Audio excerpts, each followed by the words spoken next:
Prestasi Raja Jaehaerys I Targaryen hampir terlalu banyak untuk disebutkan. Kepala di antara mereka, dalam pandangan sebagian besar mahasiswa sejarah, adalah periode panjang perdamaian dan kemakmuran yang menandai waktunya di tahta besi. Tidak dapat dikatakan Jaehaerys menghindari konflik sepenuhnya, karena itu akan berada di luar kekuasaan raja duniawi manapun, tetapi perang seperti yang dia perjuangkan singkat, menang, dan diperebutkan sebagian besar di laut atau di tanah yang jauh.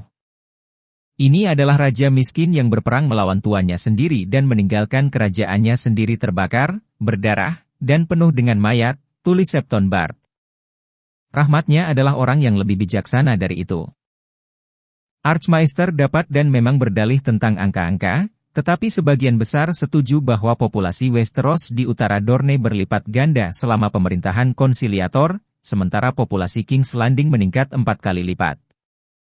Lannisport, Gultown, Duskendale, dan White Harbor juga tumbuh, meskipun tidak pada tingkat yang sama. Dengan lebih sedikit orang yang berbaris untuk berperang, lebih banyak yang tetap bekerja di tanah. Harga biji-bijian turun terus sepanjang masa pemerintahannya, karena lebih banyak hektar berada di bawah bajak. Ikan menjadi jauh lebih murah, bahkan untuk orang biasa, karena desa-desa nelayan di sepanjang pantai tumbuh lebih makmur dan lebih banyak kapal melaut. Kebun baru ditanam di mana-mana dari Ritu Tanek.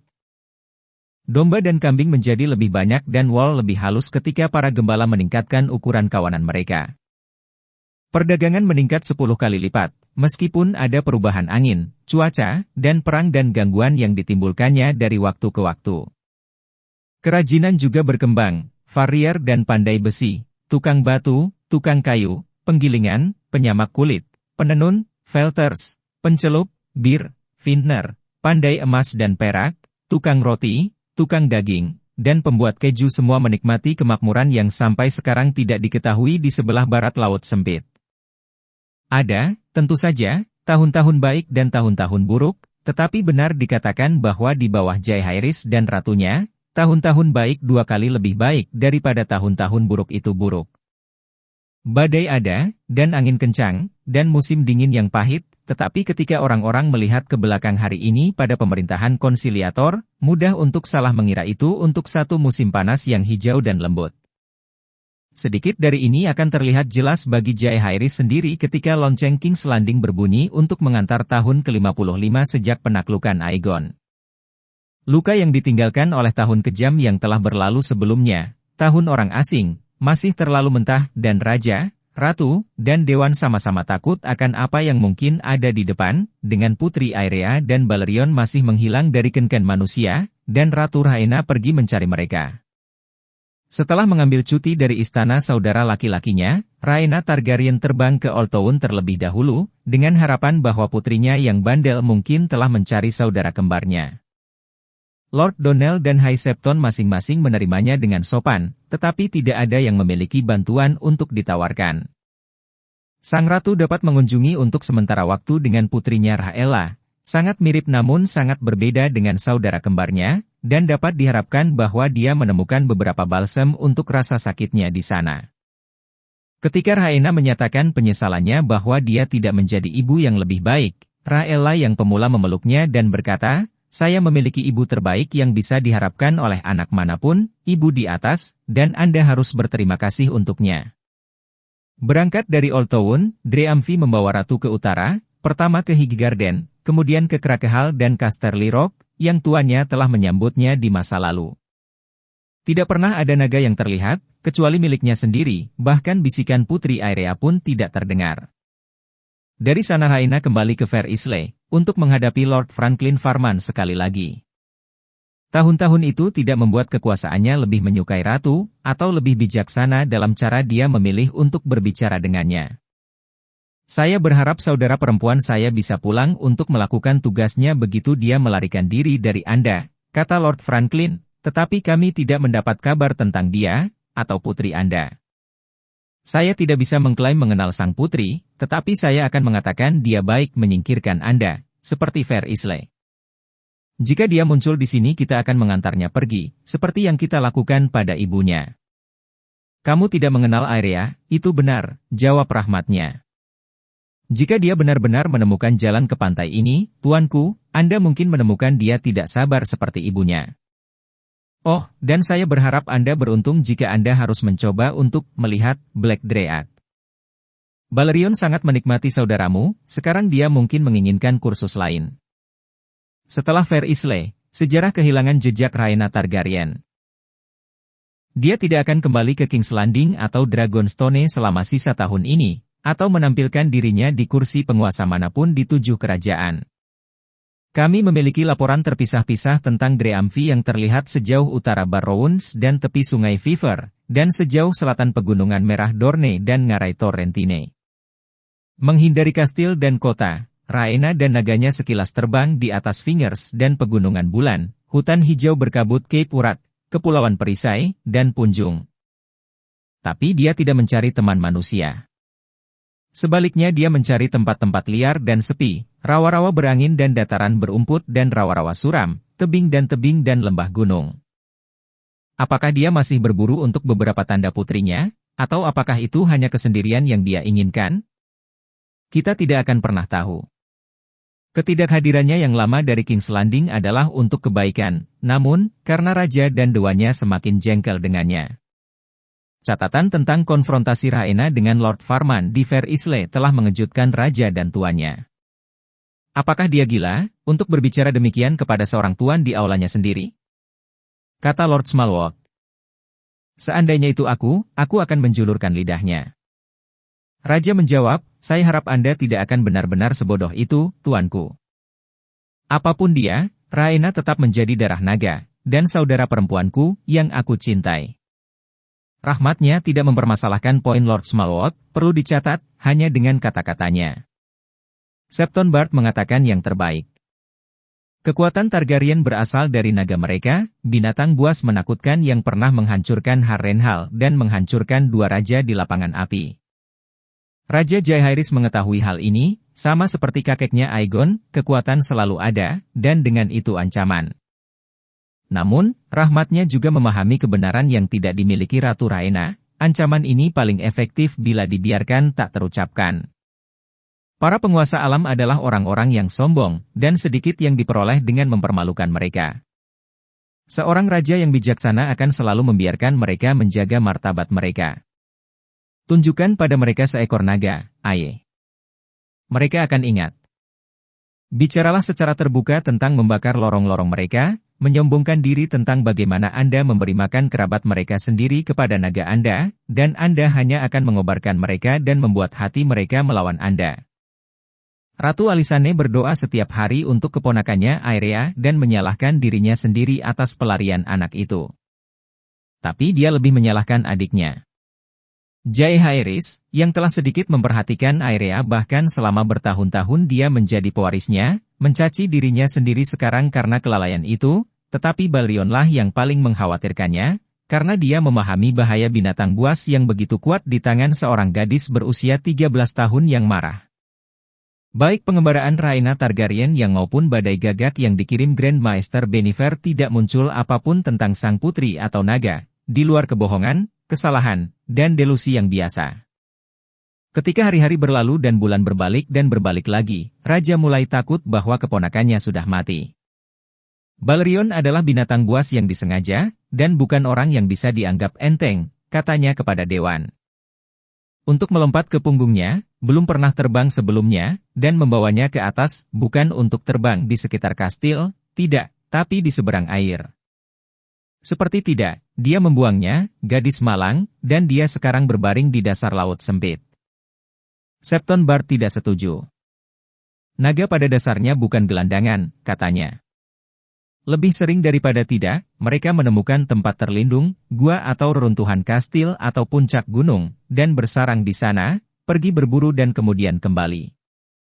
Setelah bebas dari penunggangnya, Balerion pasti akan kembali ke sarangnya. Itu adalah dugaannya sendiri bahwa, mengingat kurangnya penampakan Balerion di Westeros, Putri Aerea kemungkinan telah menerbangkannya ke timur melintasi laut sempit, ke ladang luas Essos. Ratu setuju. Jika gadis itu mati, aku akan mengetahuinya. Dia masih hidup. Aku merasakannya. Semua agen dan informan yang pernah dilibatkan Regodras untuk memburu Elisa Farman dan telur naga yang dicuri kini diberi misi baru, menemukan Putri Aerea dan Balerion. Laporan segera mulai datang dari semua atas dan ke bawah laut sempit. Sebagian besar terbukti tidak berguna, seperti telur naga, rumor, kebohongan, dan penampakan palsu, dibuat demi hadiah. Beberapa dari tangan ketiga atau keempat, yang lain dengan detail yang sangat sedikit sehingga mereka berjumlah sedikit lebih dari, saya mungkin telah melihat seekor naga. Atau sesuatu yang besar, dengan sayap. Laporan yang paling menarik datang dari perbukitan Andalos di utara Pentos, di mana para gembala berbicara dengan nada ketakutan tentang monster yang berkeliaran, melahap seluruh kawanan domba dan hanya menyisakan tulang berdarah. Para gembala itu sendiri juga tidak terhindar jika mereka berkesempatan untuk menemukan binatang ini, karena nafsu makan makhluk ini sama sekali tidak terbatas pada daging kambing. Mereka yang benar-benar bertemu monster itu tidak hidup untuk menggambarkannya, namun dan tidak ada cerita yang menyebutkan api, yang Jaehaerys anggap berarti bahwa Balerion tidak bisa disalahkan. Meskipun demikian, untuk memastikan, ia mengirim selusin orang menyeberangi laut sempit ke Pentos untuk mencoba memburu binatang buas ini, yang dipimpin oleh Ser Willam the Wasp of His King's Guard. Di seberang laut sempit yang sama itu, tanpa sepengetahuan King's Landing, pembuat kapal Braavos telah menyelesaikan pekerjaan di Kerakah Sanchaser, mimpi yang dibeli Elisa Farman dengan telur naganya yang dicuri. Tidak seperti galai-galai yang meluncur setiap hari dari gudang senjata Braavos, dia tidak didayung, ini adalah kapal yang dimaksudkan untuk perairan dalam, bukan teluk dan penutup dan dangkal pedalaman. Bertiang 4, dia membawa layar sebanyak kapal angsa di kepulauan musim panas, tetapi dengan balok yang lebih lebar dan lambung yang lebih dalam yang memungkinkannya menyimpan persediaan yang cukup untuk perjalanan yang lebih lama. Ketika seorang Braavosi bertanya apakah dia bermaksud berlayar ke Iti, Lady Elisa tertawa dan berkata, saya mungkin, tetapi tidak dengan rute yang Anda pikirkan. Malam sebelum dia berlayar, dia dipanggil ke istana Sealord, di mana Sealord menyajikan ikan haring, bir, dan hati-hati. Pergilah dengan hati-hati, Nyonya, katanya kepadanya, tapi pergilah. Orang-orang memburu Anda, semua naik turun laut sempit. Pertanyaan diajukan, hadiah ditawarkan. Saya tidak akan peduli Anda ditemukan di Braavos. Kami datang ke sini untuk bebas dari Old Valyria, dan Targaryens Anda adalah Valyrian sampai ke tulang. Berlayar jauh. Berlayar cepat. Ketika wanita yang sekarang dikenal sebagai Alice Westhill mengambil cuti dari Titan of Braavos, kehidupan di King's Landing berlanjut seperti sebelumnya. Tidak dapat menemukan keponakannya yang hilang, Jaehaerys Targaryen melanjutkan seperti biasanya di saat-saat sulit, dan menyerahkan dirinya untuk pekerjaannya. Di perpustakaan Redcap yang sunyi, Raja mulai mengerjakan apa yang akan menjadi salah satu pencapaiannya yang paling signifikan. Dengan bantuan Septon Bard, Grand Maester Bennifer, Lord Albin Masi, dan Ratu Alysanne, berempat rahmatnya dijuluki, Dewan Saya yang lebih kecil, Jaehaerys berangkat untuk mengkodifikasi, mengatur, dan mereformasi semua hukum kerajaan. Westeros yang ditemukan Aegon sang penakluk terdiri dari 7 kerajaan dalam kebenaran dan bukan hanya nama, masing-masing dengan hukum, kebiasaan, dan tradisinya sendiri. Bahkan di dalam kerajaan-kerajaan itu, ada perbedaan yang cukup besar dari satu tempat ke tempat lain. Seperti yang ditulis Lord Masi, sebelum ada 7 kerajaan, ada 8. Sebelum 9 itu, lalu 10 atau 12 atau 30, dan bolak-balik. Kami berbicara tentang 100 kerajaan para pahlawan, ketika sebenarnya ada 97 pada satu waktu, 132 pada yang lain, dan seterusnya, jumlahnya selamanya berubah ketika perang hilang dan dimenangkan dan anak-anak mengikuti ayah. Sering tidak, hukum juga berubah. Raja ini keras, raja ini penyayang, yang ini memandang bintang berujung 7 untuk bimbingan, yang ini berpegang pada hukum kuno manusia pertama, yang ini diperintah oleh kemauan, yang lain pergi ke satu arah ketika sadar dan yang lain ketika mabuk. Setelah ribuan tahun, hasilnya adalah begitu banyak presiden yang kontradiktif sehingga setiap tuan yang memiliki kekuatan lubang dan tiang gantungan, dan beberapa yang tidak, merasa bebas untuk memerintah namun ia mungkin berharap pada setiap kasus yang datang sebelum kursinya. Kebingungan dan kekacauan menyinggung Jaehaerys Targaryen, dan dengan bantuan dewan yang lebih kecil, ia berangkat untuk membersihkan kandang. 7 kerajaan ini memiliki satu raja tunggal. Sudah saatnya mereka memiliki satu hukum juga. Tugas yang begitu monumental bukanlah pekerjaan 1 tahun, atau 10, cukup mengumpulkan, mengatur, dan mempelajari undang-undang yang ada akan membutuhkan 2 tahun, dan reformasi yang mengikutinya akan berlanjut selama beberapa dekade. Namun disinilah kode besar Septon Bard, yang pada akhirnya akan berkontribusi 3 kali sebanyak orang lain untuk kitab hukum yang dihasilkan, dimulai, pada tahun musim gugur 55 AC. Pekerjaan raja akan berlanjut selama bertahun-tahun yang akan datang, ratu selama 9 putaran bulan. Awal tahun yang sama, Raja Jaehaerys dan orang-orang Westeros sangat senang mengetahui bahwa Ratu Alysanne sekali lagi memiliki anak. Putri Daenerys berbagi kegembiraan mereka, meskipun dia memberitahu ibunya dengan tegas bahwa dia menginginkan seorang adik perempuan. "Kamu sudah terdengar seperti ratu, menetapkan hukum," kata ibunya sambil tertawa. Pernikahan telah lama menjadi sarana yang digunakan oleh rumah-rumah besar Westeros untuk mengikat diri mereka bersama, metode yang dapat diandalkan untuk menjalin aliansi dan mengakhiri perselisihan. Sama seperti istri-istri sang penakluk sebelumnya, Alysanne Targaryen senang membuat pertandingan seperti itu. Pada tahun 55 AC dia sangat bangga dengan pertunangan yang dia atur untuk 2 wanita bijak yang telah melayani di rumah tangganya sejak Dragonstone. Lady Janice Templeton akan menikahi Lord Mollendore dari Uplands, sementara Lady Prunella Celtigar bergabung dalam pernikahan dengan Uther Paake, Lord of Starpike, Lord of Dunstanbury, dan Lord of Whitegrove. Keduanya dianggap sebagai pasangan yang luar biasa bagi para wanita yang bersangkutan, dan kemenangan bagi ratu. Turnamen yang diusulkan Lord Redwy untuk merayakan selesainya Dragon Pit akhirnya diadakan pada pertengahan tahun. Daftar diangkat di ladang sebelah barat tembok kota antara Gerbang Singa dan Gerbang Raja, dan jousting di sana dikatakan sangat indah. Putra tertua Lord Redwy, Ser Robert, menunjukkan kehebatannya dengan tombak melawan yang terbaik yang ditawarkan kerajaan, sementara saudaranya Rickard memenangkan turnamen pengawal dan dianugerahi gelar bangsawan di lapangan oleh raja sendiri, tetapi kemenangan juara jatuh ke tangan Ser Simon Dondarrion yang gagah dan tampan dari Blackhaven, yang memenangkan cinta rakyat jelata dan ratu ketika dia menobatkan Putri Daenerys sebagai ratu cinta dan kecantikannya. Belum ada naga yang menetap di Dragon Pit, sehingga bangunan kolosal dipilih untuk lokasi huru-hara besar turnamen, bentrokan senjata seperti King's Landing belum pernah terlihat sebelumnya. 77 ksatria ambil bagian, dalam 11 tim. Para pesaing mulai menunggang kuda, tetapi begitu tanpa kuda melanjutkan dengan berjalan kaki, bertarung dengan pedang, gada, kapak, dan bintang pagi. Ketika semua tim kecuali satu telah dieliminasi, anggota tim final yang masih hidup saling berpaling, sampai hanya 1 juara yang tersisa. Meskipun para peserta hanya membawa senjata turnamen tumpul, pertempuran itu diperjuangkan dengan keras dan berdarah, untuk menyenangkan orang banyak. 2 orang tewas, dan lebih dari 2 orang terluka. Ratu Alysanne, dengan bijak, melarang favoritnya, Jon Quill Darke dan Tom Testrumer, untuk ambil bagian, tetapi, Kek-O, Ale, yang lama sekali lagi mengambil lapangan untuk meraung persetujuan dari Commons. Ketika dia jatuh, rakyat kecil menemukan favorit baru di pengawal Ser Harris Hawk, yang nama rumahnya dan helm kepala babi membuatnya mendapatkan gaya Harry Teham.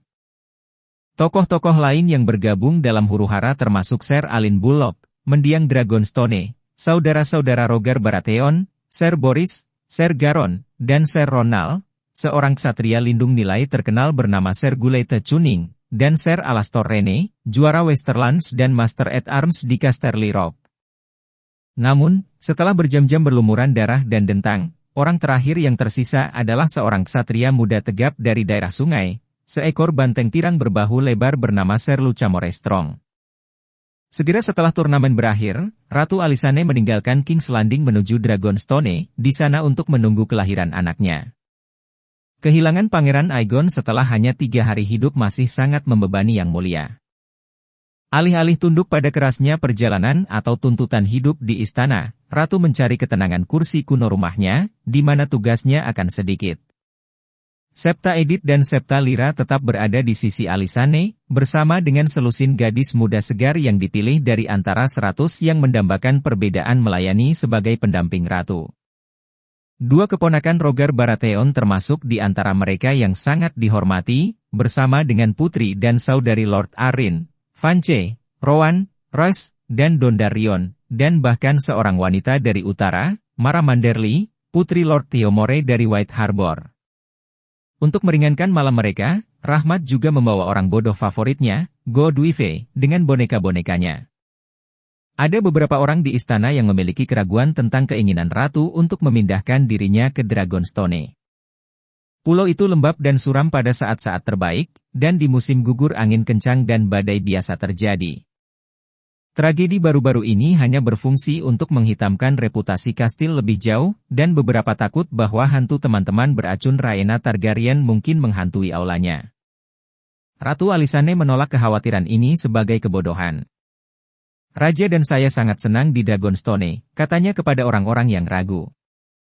Saya tidak bisa memikirkan tempat yang lebih baik bagi anak kami untuk dilahirkan. Kemajuan kerajaan lainnya telah direncanakan untuk 55 AC, kali ini ke Westerlands. Sama seperti yang dia lakukan ketika membawa putri Daenerys, Ratu menolak untuk membiarkan Raja membatalkan atau menunda perjalanan, dan mengirimnya pergi sendirian. Vermitor membawanya melintasi Westeros ke Golden Toad, di mana sisa pengiringnya menyusulnya. Dari sana Rahmatnya mengunjungi Ashemark, Chrac, Kais, Castamere, Tarbeck Hall, Lannisport dan Casterly Rock, dan Crakehall. Terkenal dengan kelalaiannya adalah Fair Isle. Tidak seperti saudara perempuannya Rhaena, Jaehaerys Targaryen bukanlah orang yang diberikan untuk membuat ancaman, tetapi dia memiliki caranya sendiri untuk membuat ketidaksetujuannya terasa. Raja kembali dari barat giliran bulan sebelum Ratu jatuh tempo, jadi dia mungkin berada di sisinya ketika dia melahirkan.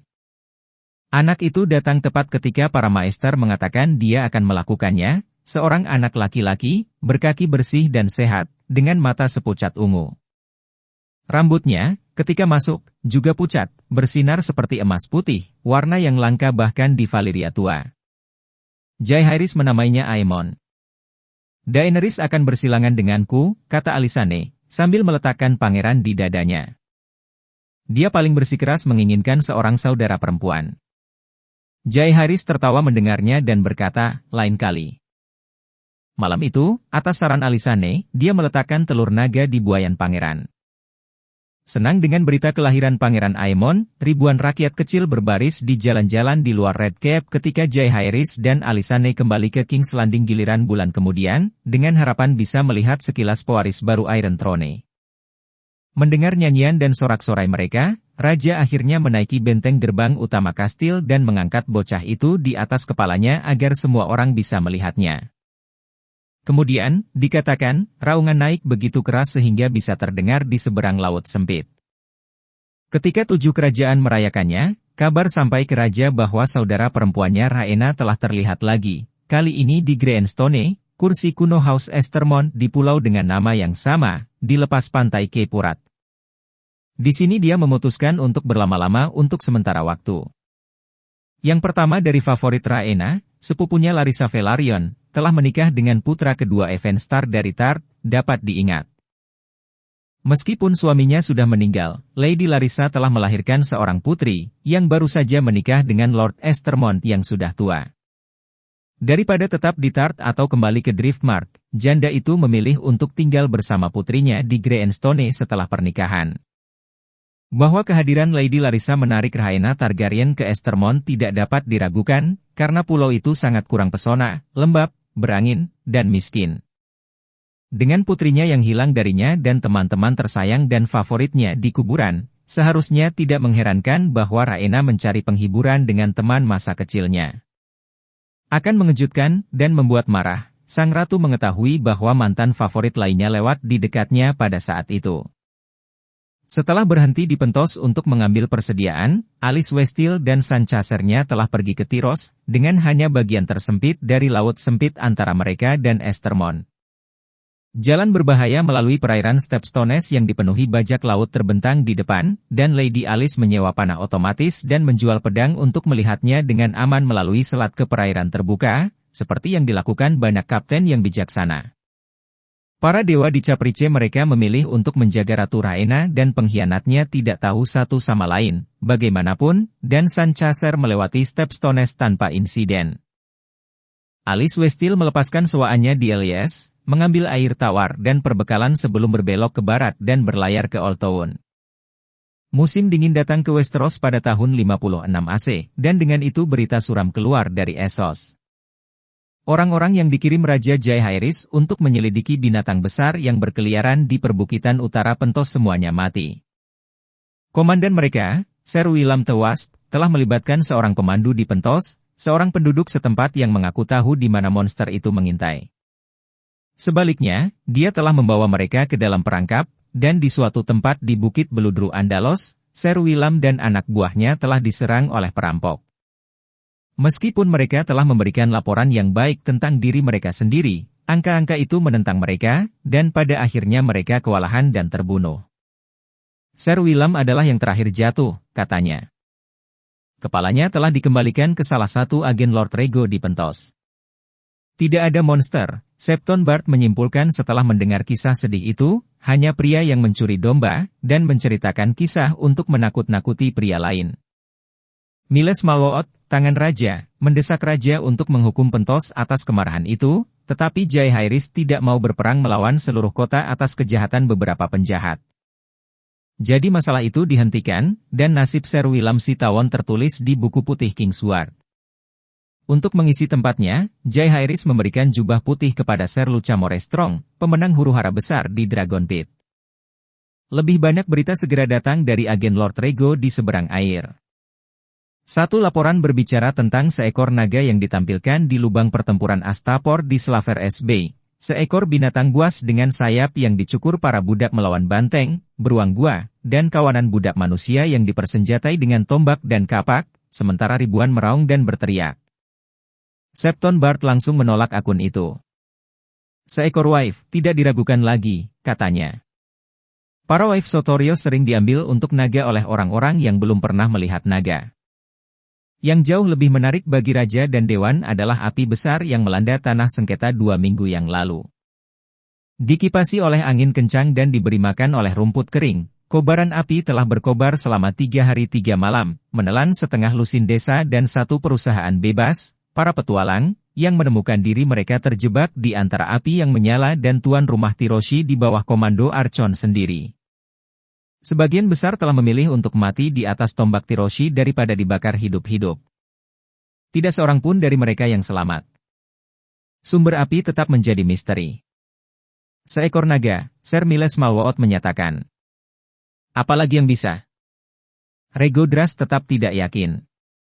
Sambaran petir, sarannya. Api unggun. Seorang pemabuk dengan obor mencari pelacur. Raja setuju. Jika ini adalah perbuatan Balerion, dia pasti akan terlihat. Api Essos jauh dari pikiran wanita yang menyebut dirinya Alice Westhill di Old Town, matanya tertuju pada cakrawala lain, di laut barat yang dilanda badai. Sang Chasernya telah datang ke pelabuhan pada hari-hari terakhir musim gugur, namun dia masih berlama-lama di dermaga ketika Lady Alice mencari kru untuk melayarinya.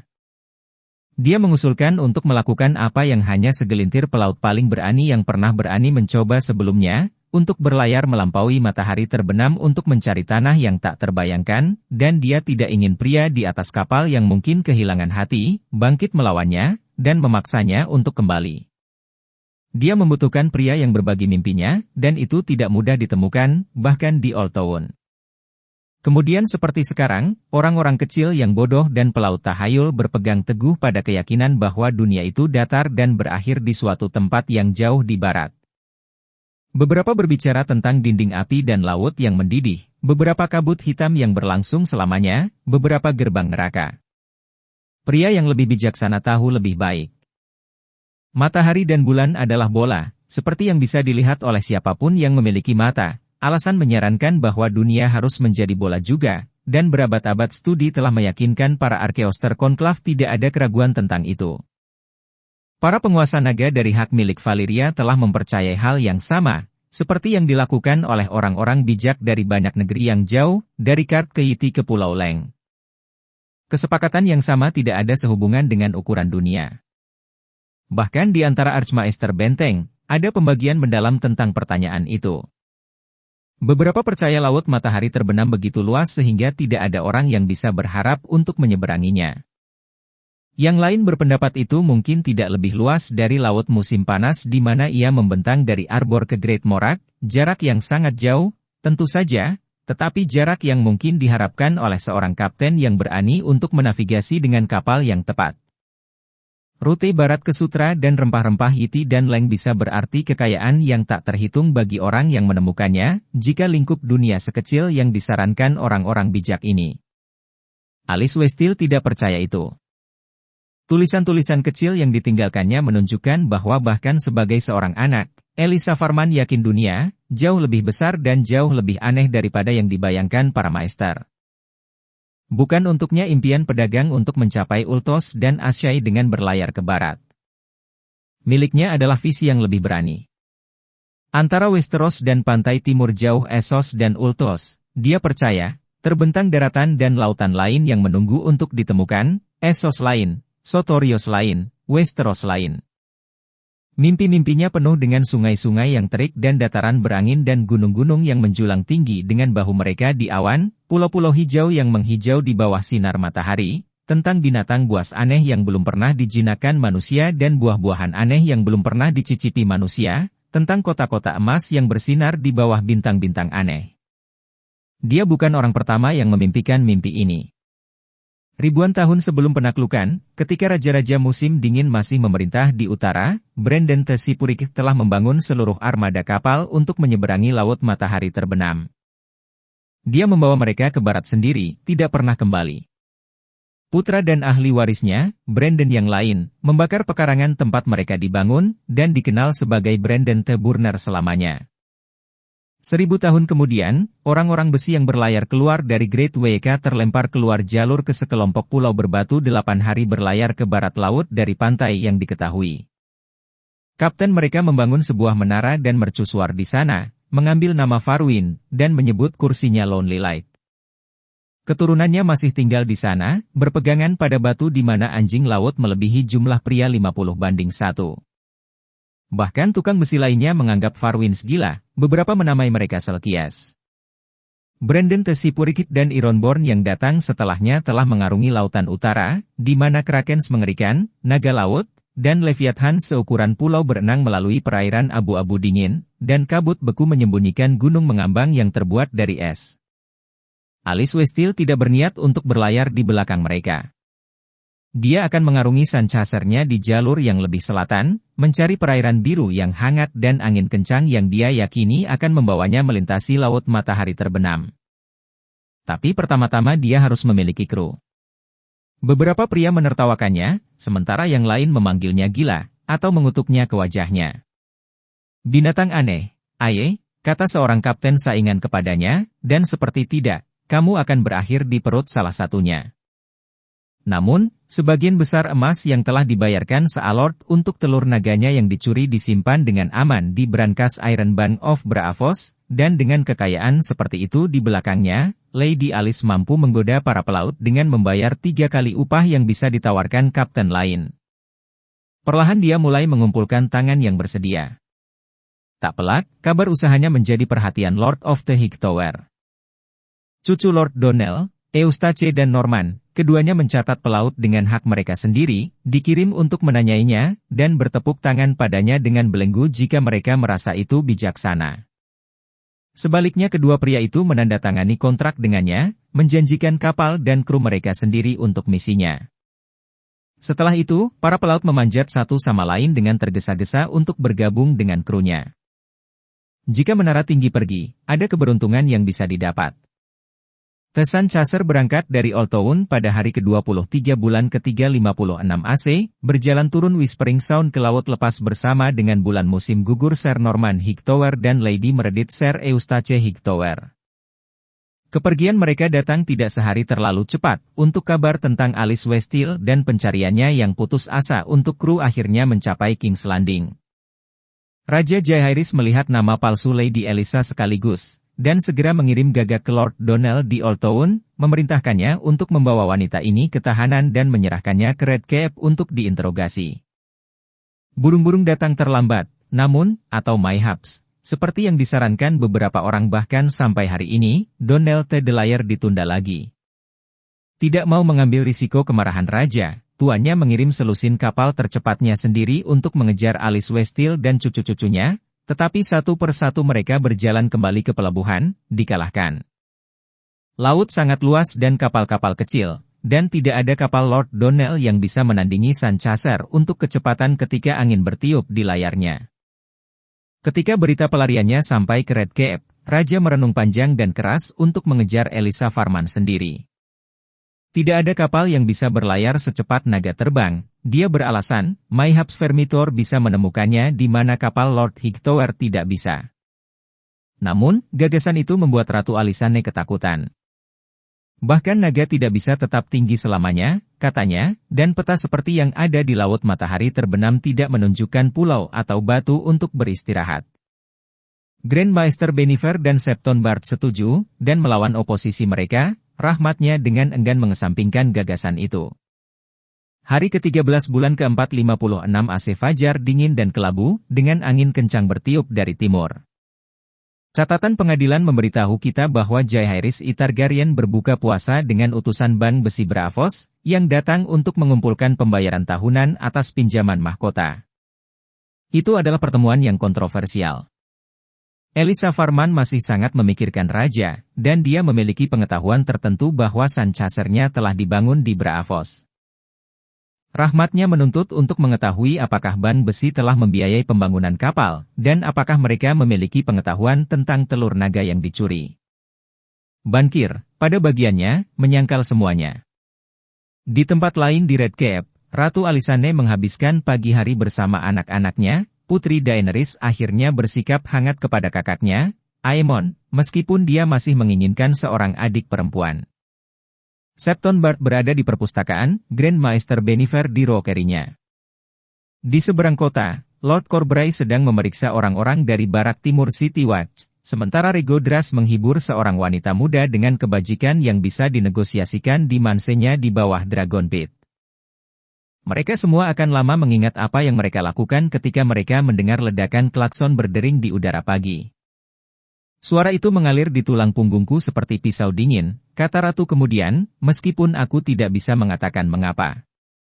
Di menara pengawas sepi yang menghadap ke perairan Teluk Blackwater, seorang penjaga melihat sekilas sayap gelap di kejauhan dan membunyikan alarm. Dia membunyikan klakson lagi saat sayapnya semakin besar, dan ketiga kalinya ketika dia melihat naga itu polos, hitam di awan. Balerion telah kembali ke King's Landing. Sudah bertahun-tahun sejak Black Dread terakhir terlihat di langit di atas kota, dan pemandangan itu memenuhi banyak Kingslander dengan ketakutan, bertanya-tanya apakah entah bagaimana Maegor Tecruel telah kembali dari balik kubur untuk menungganginya sekali lagi. Sayangnya, pengendara yang menempel di lehernya bukanlah raja yang mati tetapi seorang anak yang sekarat. Bayangan Balerion menyapu halaman dan aula Red Keep saat dia turun, sayapnya yang besar menghantam udara, untuk mendarat di bangsal dalam oleh Maegor S. Holdfast. Hampir tidak pernah dia menyentuh tanah daripada Putri Aerea meluncur dari punggungnya.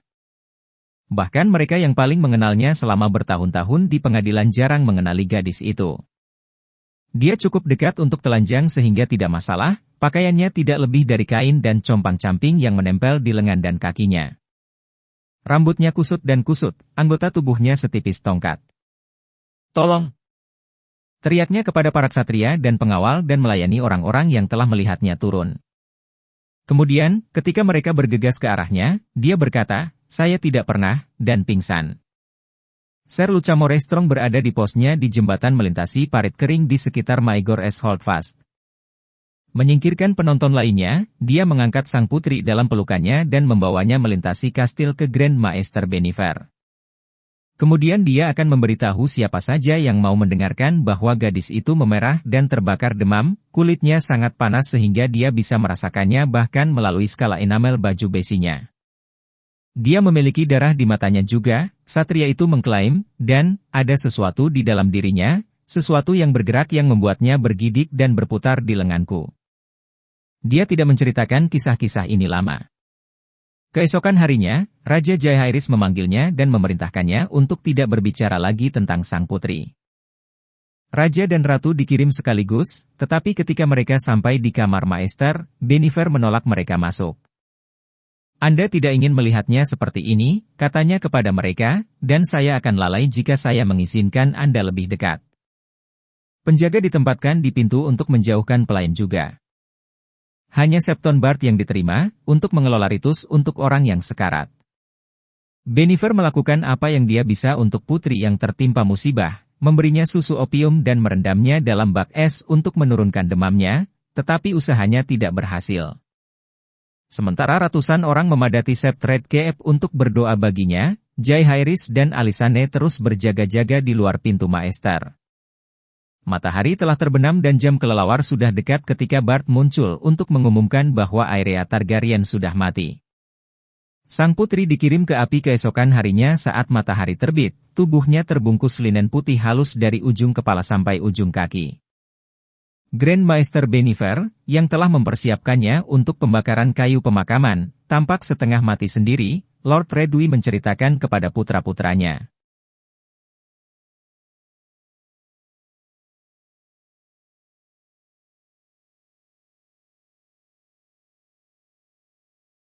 Raja mengumumkan bahwa keponakannya telah meninggal karena demam dan meminta kerajaan untuk berdoa baginya. King's Landing berduka selama beberapa hari sebelum kehidupan dilanjutkan seperti sebelumnya, dan itulah akhirnya. Namun, misteri tetap ada.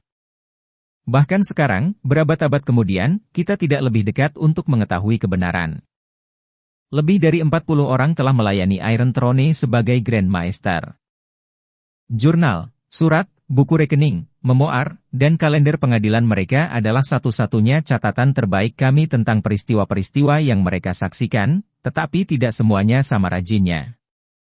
Sementara beberapa meninggalkan kami volume surat yang penuh dengan kata-kata kosong, tidak pernah gagal untuk mencatat apa yang raja makan untuk makan malam, dan apakah dia menikmatinya, yang lain menetapkan tidak lebih dari setengah lusin surat setahun.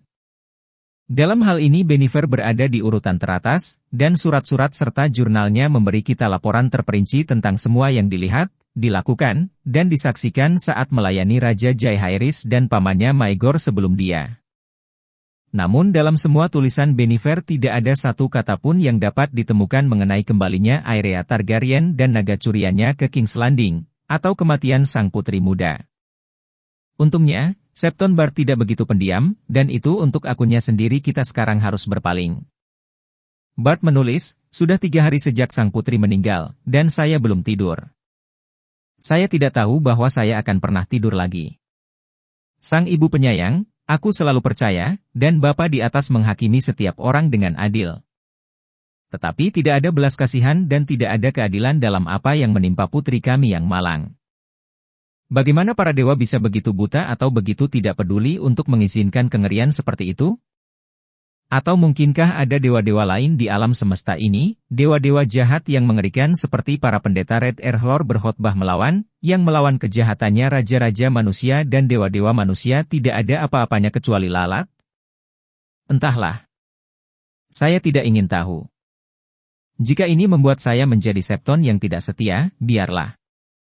Grand Maester Bennifer dan saya telah sepakat untuk tidak memberitahu siapapun semua tentang apa yang kami lihat dan alami di kamarnya ketika anak malang itu terbaring sekarat, bukan raja, ratu, ibunya, bahkan Arkeoster Benteng, tetapi kenangan itu tidak akan meninggalkanku, jadi aku akan meletakkannya di sini.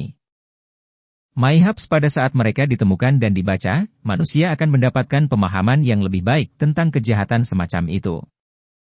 Kami telah memberitahu dunia bahwa Putri Aerea meninggal karena demam, dan itu secara luas benar, tetapi itu adalah demam yang belum pernah saya lihat sebelumnya dan berharap tidak akan pernah bertemu lagi. Gadis itu terbakar. Kulitnya memerah dan ketika aku meletakkan tanganku di alisnya untuk mengetahui betapa panasnya dia, seolah-olah aku telah menusukkannya ke dalam panci berisi minyak mendidih. Ada 1 ons daging langka di tulang-tulangnya, begitu kurus dan kelaparan dia muncul, tapi kita bisa mengamati dengan pasti pembengkakan di dalam dirinya, saat kulitnya menonjol keluar dan kemudian tenggelam lagi. Seolah-olah, tidak seolah-olah, karena ini adalah kebenarannya. Ada hal-hal di dalam dirinya, makhluk hidup, bergerak dan berputar. Mayhaps mencari jalan keluar, dan memberinya rasa sakit sedemikian rupa sehingga bahkan susu opium tidak menghentikannya. Kami mengatakan kepada raja, karena kami pasti harus memberitahu ibunya, bahwa Airea tidak pernah berbicara, tapi itu bohong. Saya berdoa agar saya akan segera melupakan beberapa hal yang dia bisikkan melalui bibirnya yang pecah-pecah dan berdarah. Saya tidak bisa melupakan betapa seringnya dia memohon kematian. Semua seni maester tidak berdaya melawan demamnya, jika memang kita bisa menyebut horor seperti itu dengan nama yang biasa. Cara paling sederhana untuk mengatakannya adalah bahwa anak malang itu memasak dari dalam. Dagingnya menjadi semakin gelap dan kemudian mulai pecah-pecah, sampai kulitnya tidak begitu mirip. 7. Selamatkan aku, seperti kerupuk babi. Sulur tipis asap keluar dari mulutnya, hidungnya, bahkan, yang paling cabul, dari bibir bawahnya. Pada saat itu dia sudah berhenti berbicara, meskipun hal-hal di dalam dirinya terus bergerak. Matanya matang di dalam tengkoraknya dan akhirnya pecah, seperti 2 telur yang tersisa dalam panci berisi air mendidih terlalu lama. Saya pikir itu adalah hal paling mengerikan yang harus saya lihat, tetapi saya dengan cepat dinonaktifkan dari gagasan itu, karena kengerian yang lebih buruk sedang menunggu saya. Itu terjadi ketika Bennifer dan saya menurunkan anak malang itu ke dalam bak mandi dan menutupinya dengan es. Kejutan dari pencelupan itu menghentikan jantungnya sekaligus, kataku pada diriku sendiri. Jika demikian, itu adalah belas kasihan, karena saat itulah hal-hal di dalam dirinya keluar. Hal-hal. Ibu kasihanilah, saya tidak tahu bagaimana berbicara tentang mereka adalah cacing dengan wajah, ular dengan tangan, memutar, berlendir. Hal-hal yang tak terkatakan yang tampaknya menggeliat dan berdenyut dan menggeliat ketika mereka datang meledak dari dagingnya. Beberapa tidak lebih besar dari jari kelingkingku, tapi setidaknya 1 sepanjang lenganku. Oh, prajurit lindungi aku, suara yang mereka buat. Mereka meninggal. Saya harus ingat itu, berpegang teguh pada itu. Apapun mereka adalah makhluk panas dan api, dan mereka tidak menyukai es, oh tidak. Satu demi satu mereka meronta-ronta dan menggeliat dan mati di depan mataku. Terima kasih 7. Saya tidak akan berani memberi mereka nama, itu adalah kengerian. Bagian pertama dari kisah Septon Bard berakhir di sana. Tetapi beberapa hari kemudian dia kembali dan melanjutkan, Putri Airea sudah pergi, tetapi tidak dilupakan. Umat beriman berdoa untuk jiwanya yang manis setiap pagi dan setiap malam. Di luar Seps, pertanyaan yang sama ada di setiap bibir. Sang putri hilang selama lebih dari setahun. Kemana dia bisa pergi? Apa yang bisa terjadi padanya? Apa yang membawanya pulang? Apakah Balerion monster itu diyakini menghantui Bukit Beludru Andalos? Apakah apinya menyalakan api yang menyapu tanah sengketa? Mungkinkah Black Drea telah terbang sejauh Astapor untuk menjadi naga di dalam lubang? Tidak, dan tidak, dan tidak. Ini adalah dongeng. Namun, jika kita mengesampingkan gangguan seperti itu, misterinya tetap ada. Kemana perginya Airea Targaryen setelah melarikan diri dari Dragonstone? Pikiran pertama Ratu Rhaena adalah bahwa dia telah terbang ke King's Landing. Sang putri tidak merahasiakan keinginannya untuk kembali ke istana. Ketika itu terbukti salah, Rhaena selanjutnya melihat ke Fair Islay dan Old Town. Keduanya masuk akal setelah mode, tetapi Airea tidak dapat ditemukan di kedua tempat, atau dimanapun di Westeros. Yang lain, termasuk Ratu dan saya sendiri, menganggap ini berarti bahwa sang putri telah terbang ke timur, bukan ke barat, dan akan ditemukan di suatu tempat di Essos. Gadis itu mungkin berpikir kota bebas berada di luar jangkauan ibunya, dan Ratu Alysanne khususnya tampak yakin bahwa Airea melarikan diri dari ibunya sebanyak Dragonstone itu sendiri. Namun agen dan informan Lord Rego tidak dapat menemukan tanda-tanda dia menyeberangi laut sempit, atau bahkan bisikan naganya. Mengapa? Meskipun saya tidak dapat memberikan bukti tertentu, saya dapat menyarankan jawaban. Tampaknya bagi saya bahwa kita semua telah mengajukan pertanyaan yang salah. Aeria Targaryen masih malu dengan namanya yang ke-13 pada pagi hari dia menyelinap dari kastil ibunya. Meskipun tidak asing dengan naga, dia belum pernah menungganginya sebelumnya, dan untuk alasan yang mungkin tidak pernah kita mengerti, dia memilih Balerion sebagai tunggangannya, bukan salah satu naga yang lebih muda dan lebih mudah dilacak yang mungkin dia klaim. Didorong oleh konfliknya dengan ibunya, mayhaps dia hanya menginginkan binatang buas yang lebih besar dan lebih menakutkan daripada Dreamfi Ratu Rhaena. Mungkin juga keinginan untuk menjinakkan binatang buas yang telah membunuh ayahnya dan naganya sendiri. Meskipun Putri Aeria tidak pernah mengenal ayahnya, dan sulit untuk mengetahui perasaan apa yang mungkin dia miliki tentang dia dan kematiannya. Terlepas dari alasannya, pilihan telah dibuat. Sang putri mungkin bermaksud terbang ke King's Landing, seperti yang diduga ibunya. Mungkin dia berpikir untuk mencari saudara kembarnya di Old Town, atau pergi mencari Lady Elisa Farman, yang pernah berjanji untuk membawanya bertualang. Apapun rencananya, itu tidak masalah. Adalah satu hal untuk melompat ke atas naga dan hal lain untuk menekuknya sesuai keinginan Anda, terutama binatang buas setua dan ganas seperti Black Dread. Sejak awal kami bertanya, di mana Aeria mengambil Balerion? Kita seharusnya bertanya, kemana Balerion membawa Aeria? Hanya satu jawaban yang masuk akal. Ingat, jika Anda mau, bahwa Balerion adalah yang terbesar dan tertua dari 3 naga yang Raja Aegon dan saudara perempuannya tunggangi untuk ditaklukkan. Vhagar dan Merases telah menetas di Dragonstone. Balerion sendiri datang ke pulau itu bersama Aenar the Exile dan Daenerys the Dreamer, naga termuda dari 5 naga yang mereka bawa. Naga yang lebih tua telah mati selama tahun-tahun intervensi, tetapi Balerion terus hidup, tumbuh semakin besar, lebih ganas, dan lebih disengaja. Jika kita mengabaikan kisah-kisah penyihir dan mountebanks tertentu, sebagaimana mestinya, dia adalah satu-satunya makhluk hidup di dunia yang mengenal Valyria sebelum Dom. Dan disitulah dia membawa anak malang yang terkutuk itu menempel di punggungnya.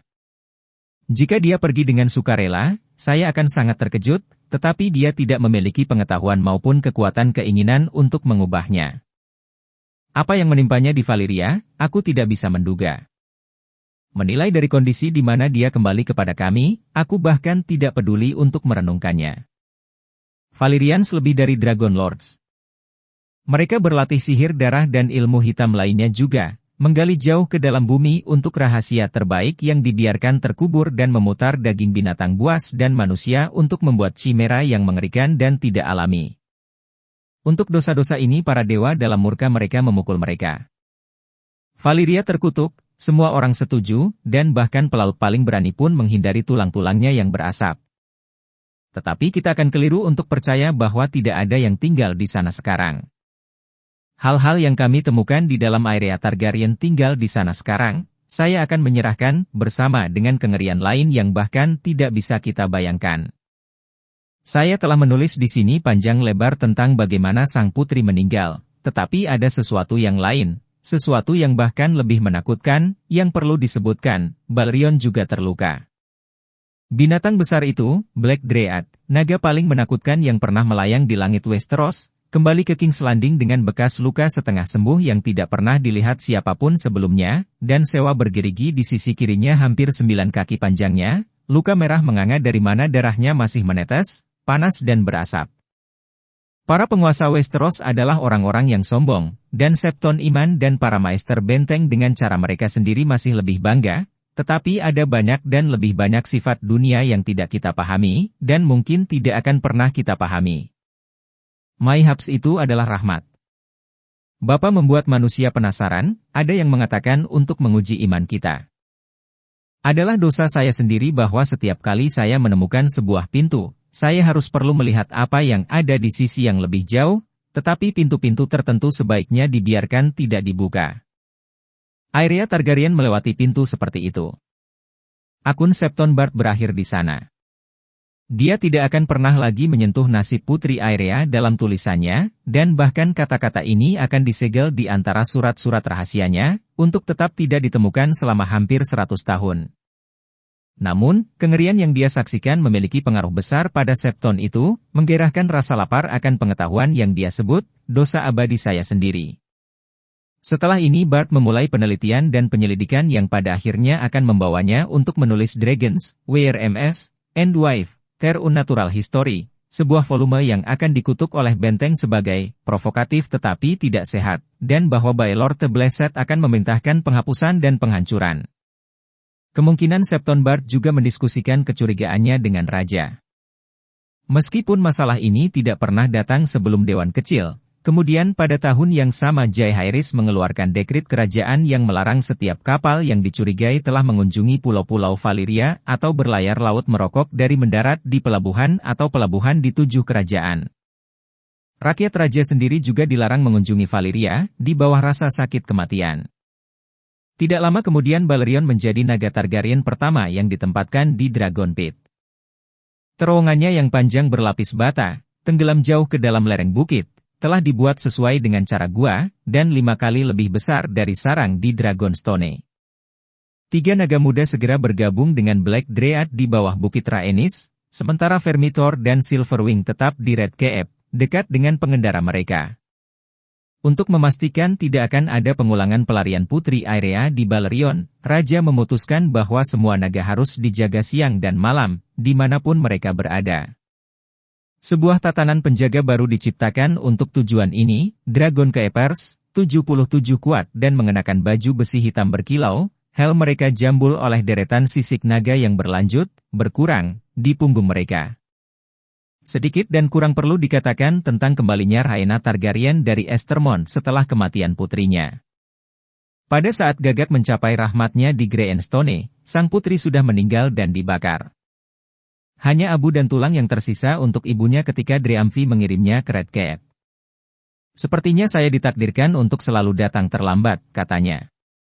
Ketika Raja menawarkan agar abunya dikebumikan di Dragonstone, di samping abu Raja Aegon dan orang mati lainnya dari House Targaryen, Rhaena menolak.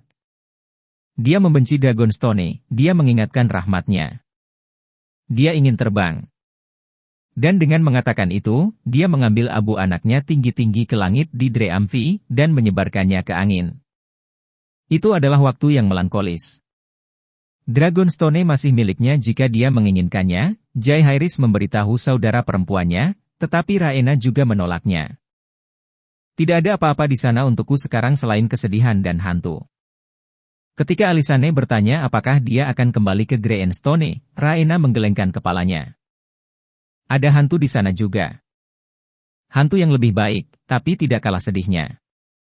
Raja menyarankan agar dia tetap bersama mereka di istana, bahkan menawarinya kursi di Dewan Kecilnya. Itu membuat adiknya tertawa. Oh, saudaraku, kamu pria manis, aku khawatir kamu tidak akan menyukai nasihat apapun yang mungkin aku tawarkan. Kemudian Ratu Alysanne meraih tangan saudara perempuannya dan berkata, kamu masih seorang wanita muda.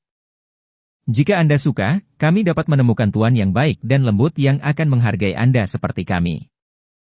Anda bisa memiliki anak lain. Itu hanya berfungsi untuk membawa geraman ke bibir Rhaena. Dia menyambar tangannya dari tangan ratu dan berkata, aku memberi makan suamiku yang terakhir kepada nagaku. Jika Anda membuat saya mengambil yang lain, saya mungkin memakannya sendiri. Tempat di mana Raja Jaehaerys menempatkan saudara perempuannya Rhaena pada akhirnya adalah Mayhaps kursi yang paling tidak mungkin dari semuanya, Harrenhal.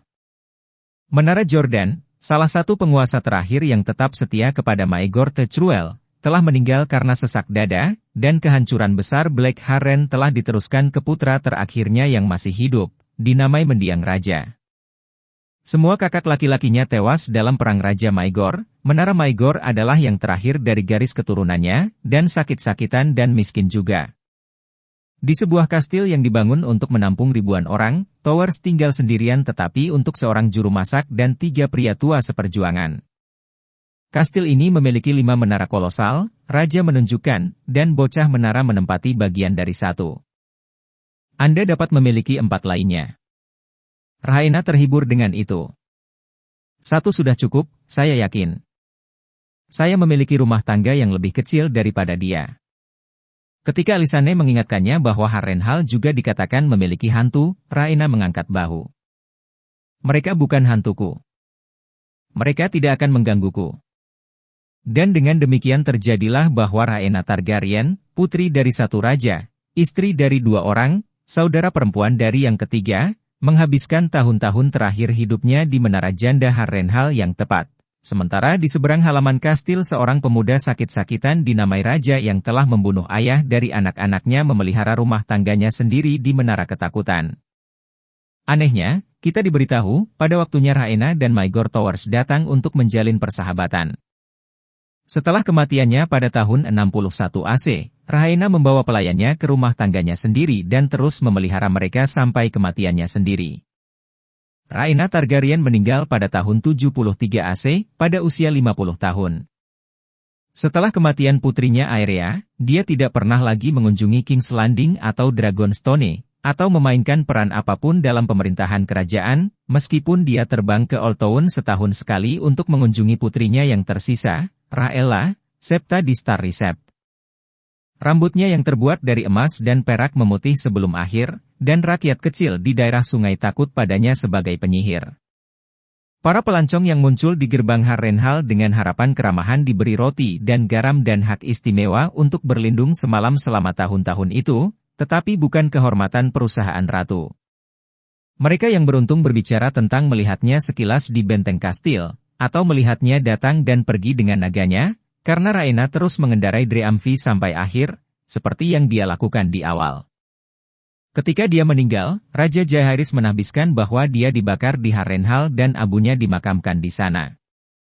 Saudaraku Aegon meninggal di tangan paman kami dalam pertempuran di bawah mata dewa, kata yang mulia di tumpukan kayu pemakamannya. Istrinya, saudara perempuan saya Rhaena, tidak bersamanya di pertempuran, tetapi dia juga meninggal hari itu. Dengan kematian Rhaena, Jaehaerys memberikan Harrenhal dan semua tanah dan pendapatannya kepada Ser Bywin Strong, saudara laki-laki Ser Luchamore Strong dari Kingsguard-nya dan seorang ksatria terkenal dengan haknya sendiri. Kami telah mengembara beberapa dekade di depan kisah kami, namun, karena orang asing tidak datang untuk Rhaena Targaryen sampai 73 AC, dan semakin banyak yang akan lewat di King's Landing dan 7 kerajaan Westeros sebelum itu, baik untuk kebaikan maupun keburukan. Pada tahun 57 AC, Jaehaerys dan ratunya menemukan alasan untuk bersukacita lagi ketika para dewa memberkati mereka dengan putra lain. Baelon, dia dinamai, setelah salah satu penguasa Targaryen yang telah memerintah Dragonstone sebelum penaklukan, dirinya sendiri adalah putra kedua. Meskipun lebih kecil dari saudaranya, Aemon, saat lahir, bayi baru itu lebih keras dan lebih lezat, dan perawatnya yang basah mengeluh bahwa mereka tidak pernah tahu seorang anak mengisap begitu keras. Hanya 2 hari sebelum kelahirannya, Gagak Putih telah terbang dari benteng untuk mengumumkan kedatangan musim semi, jadi Baelon segera dijuluki Pangeran Musim Semi. Pangeran Aemon berusia 2 tahun ketika saudaranya lahir, Putri Daenerys IV. Keduanya sedikit mirip. Sang putri adalah anak yang lincah dan tertawa yang melompat-lompat di Red Keep siang dan malam, terbang kemana-mana dengan sapu naga yang telah menjadi mainan favoritnya. Berlumuran lumpur dan bernoda rumput, dia adalah cobaan bagi ibunya dan para pembantunya, karena mereka selamanya kehilangan jejaknya. Pangeran Aemon, di sisi lain, adalah anak yang sangat serius, berhati-hati, dan patuh. Meskipun dia belum bisa membaca, dia senang dibacakan, dan Ratu Alysanne, tertawa, sering terdengar mengatakan bahwa kata pertamanya adalah, "Mengapa?" Ketika anak-anak tumbuh, Grand Maester Bennifer memperhatikan mereka dengan cermat.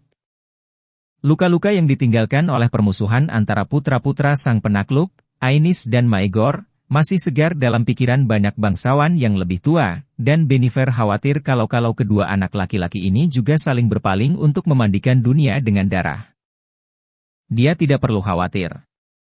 Kecuali Mayhaps untuk anak kembar, tidak ada saudara laki-laki yang bisa lebih dekat daripada putra-putra Jaehaerys Targaryen.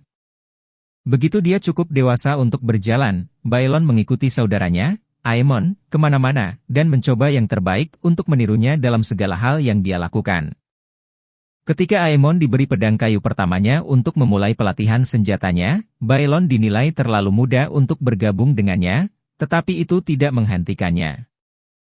Dia membuat pedangnya sendiri dari tongkat dan bergegas ke halaman untuk mulai memukul saudaranya, mengurangi tuan mereka menjadi tawa tak berdaya. Setelah itu Baelon pergi kemana-mana dengan tongkat pedangnya, bahkan ke tempat tidur, untuk keputusasaan ibunya dan pelayan-pelayannya. Pangeran Aemon malu di sekitar naga pada awalnya, Bennifer mengamati, tetapi tidak begitu Baelon, yang dilaporkan memukul Balerion di moncong saat pertama kali dia memasuki Dragon Pit. Dia pemberani atau gila, yang itu, Sour Sam tua mengamati, dan sejak hari itu Pangeran Musim Semi juga dikenal sebagai Baelon the Brave. Para pangeran muda mencintai saudara perempuan mereka untuk mengalihkan perhatian, itu jelas terlihat, dan Daenerys senang pada anak laki-laki, terutama dalam memberitahu mereka apa yang harus dilakukan. Grand Maester Bennifer mencatat sesuatu yang lain. Jaehaerys sangat mencintai ketiga anaknya, tetapi sejak Aemon lahir, Raja mulai berbicara tentang dia sebagai pewarisnya, hingga ketidaksenangan Ratu Alysanne. Daenerys lebih tua, dia akan mengingatkan rahmatnya. Dia berada di urutan pertama, dia seharusnya menjadi ratu. Raja tidak akan pernah tidak setuju, kecuali mengatakan, dia akan menjadi ratu, ketika dia dan Aemon menikah. Mereka akan memerintah bersama, sama seperti kita. Tetapi Bennifer dapat melihat bahwa kata-kata raja tidak sepenuhnya menyenangkan ratu, seperti yang ia catat dalam surat-suratnya. Kembali sekali lagi ke 57 AC, itu juga tahun di mana Jaehaerys memecat Lord Myles Malwood sebagai tangan raja. Meskipun tidak diragukan lagi seorang pria leal dan bermaksud baik, kekuasaannya telah menunjukkan dirinya tidak cocok dengan dewan kecil. Seperti yang dia sendiri katakan, aku dibuat untuk duduk kuda, bukan bantal. Seorang raja yang lebih tua dan lebih bijaksana, kali ini rahmatnya mengatakan kepada duanya bahwa dia tidak bermaksud menyia-nyiakan 2 minggu untuk mengumpulkan lebih dari 700 nama. Kali ini dia akan memiliki tangan yang dia inginkan, Septon Bart. Ketika Lord Corbray mengingatkan raja tentang kelahiran rendah Bart, Jaehaerys mengabaikan keberatannya. Jika ayahnya mengalahkan pedang dan sepatu kuda, biarlah. Seorang ksatria membutuhkan pedangnya, seekor kuda membutuhkan sepatu, dan aku membutuhkan Bart.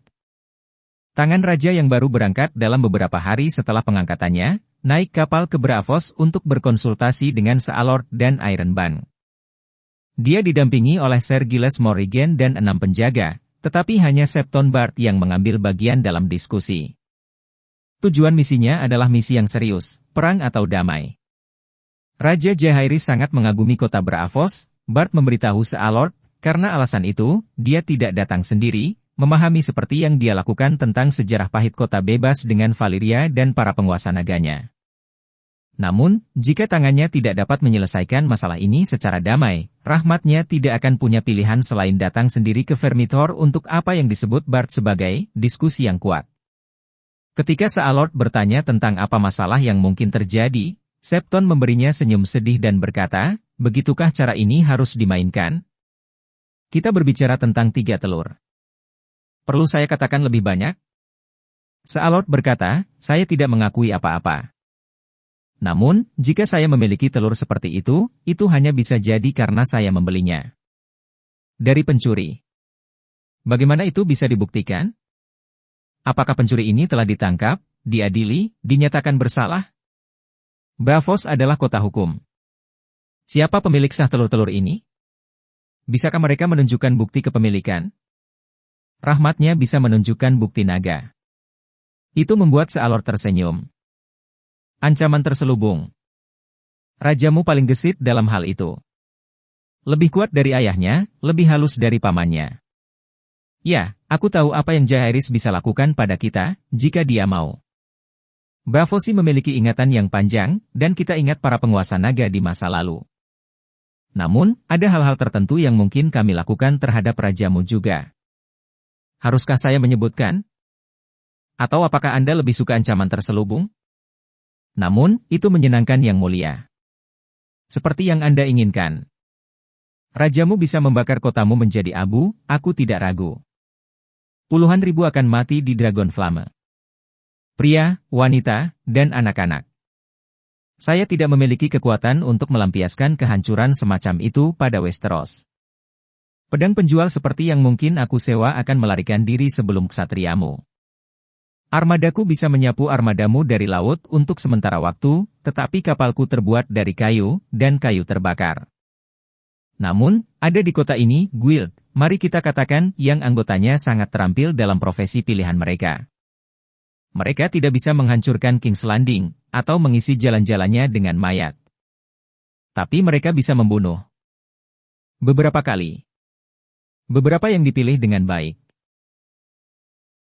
Rahmatnya dilindungi siang dan malam oleh Kingsguard. Ksatria, ya. Seperti pria yang menunggumu di luar. Jika memang dia masih menunggu. Apa yang akan kau katakan jika aku memberitahumu bahwa Sergila sudah mati? Ketika Septon Bard mulai bangkit, Sealord melambaikannya kembali ke tempat duduknya. Tidak, tolong, tidak perlu terburu-buru. Saya bilang bagaimana jika. Saya memang mempertimbangkannya. Mereka paling terampil, seperti yang saya katakan.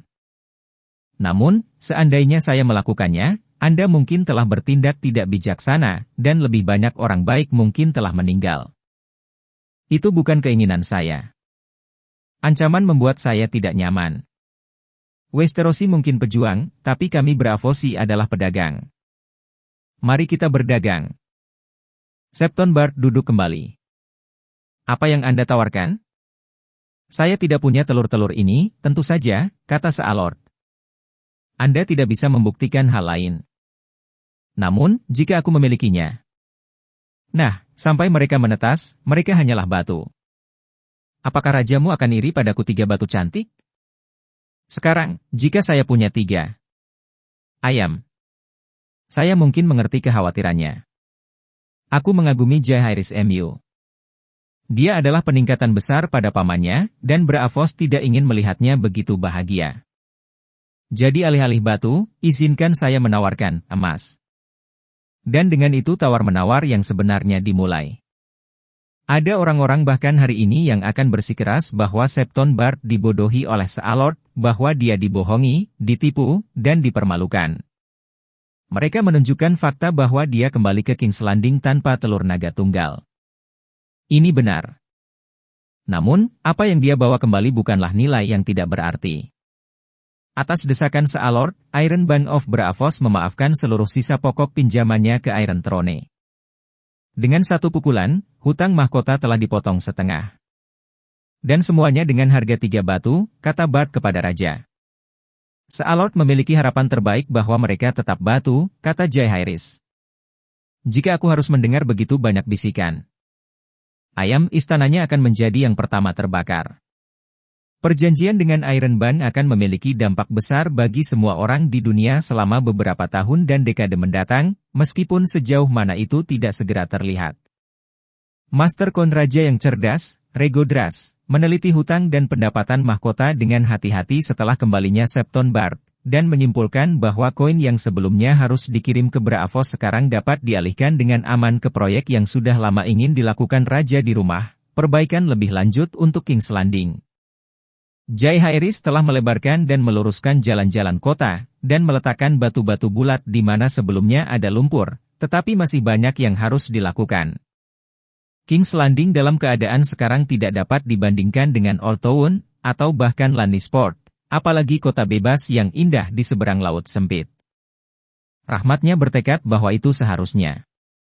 Oleh karena itu, ia menetapkan rencana untuk serangkaian saluran air dan selokan, untuk membawa jeroan kota dan tanah malam di bawah jalan-jalan ke sungai. Septon Bard menarik perhatian Raja pada masalah yang bahkan lebih mendesak. Air minum King's Landing hanya cocok untuk kuda dan babi, menurut pendapat banyak orang. Air sungai berlumpur, dan selokan baru Raja akan segera memperburuknya, perairan Teluk Blackwater payau pada saat-saat terbaik, dan asin pada saat terburuk. Sementara Raja dan istananya dan orang-orang tinggi kota minum bir dan mead dan anggur, air busuk ini sering menjadi satu-satunya pilihan bagi orang miskin. Untuk mengatasi masalah ini, Bard mengusulkan sumur tenggelam, beberapa di dalam kota tepat dan yang lain di utara, di luar tembok. Serangkaian pipa tanah liat mengkilap dan terowongan akan membawa air tawar ke kota, di mana ia akan disimpan dalam 4 tangki besar dan tersedia untuk rakyat kecil dari air mancur umum di alun-alun dan persimpangan jalan tertentu.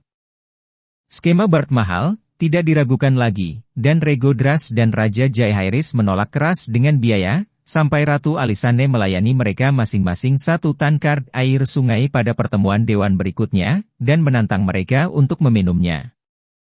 Air tidak diminum, tetapi sumur dan pipa segera disetujui. Konstruksi akan membutuhkan lebih dari selusin tahun, tetapi pada akhirnya, air mancur ratu menyediakan air bersih untuk Kingslanders selama beberapa generasi yang akan datang. Beberapa tahun telah berlalu sejak raja terakhir membuat kemajuan, jadi rencana diletakkan di 58 AC untuk Jaehaerys dan Alysanne untuk melakukan kunjungan pertama mereka ke Winterfell dan Utara. Naga mereka akan bersama mereka, tentu saja, tetapi di luar leher jaraknya sangat jauh dan jalan-jalannya buruk, dan raja sudah bosan terbang ke depan dan menunggu pengawalnya menyusul.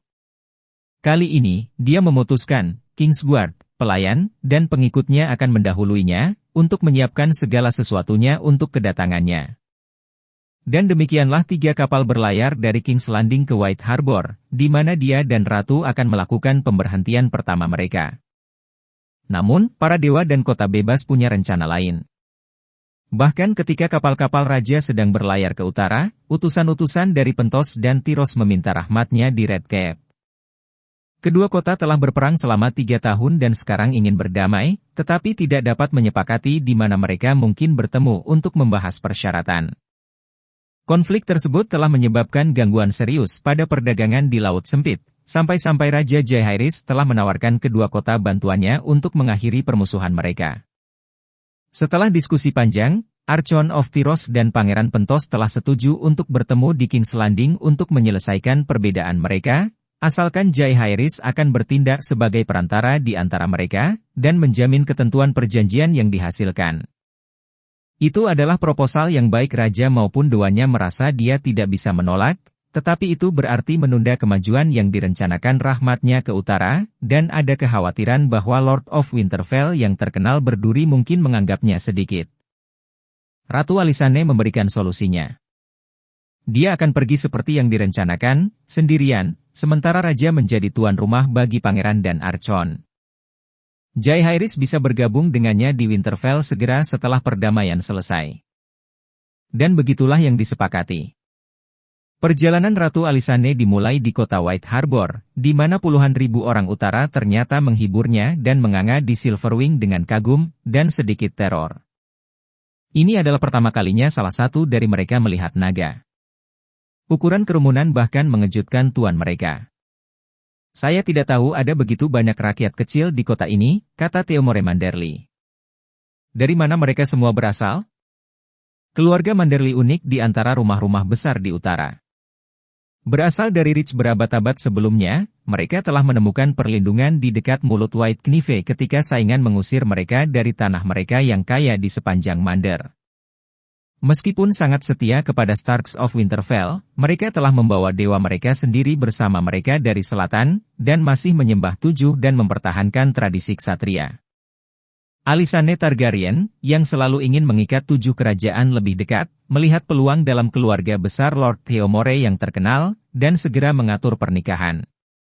Pada saat dia berpamitan, 2 dari dayang-dayangnya telah bertunangan dengan putra-putra tuanya yang lebih muda dan yang ketiga dengan keponakannya, putri sulung dan 3 keponakannya, sementara itu, telah ditambahkan ke pesta ratu sendiri, dengan pengertian bahwa mereka akan melakukan perjalanan ke selatan bersamanya dan di sana dijanjikan kepada para bangsawan dan ksatria istana raja yang cocok.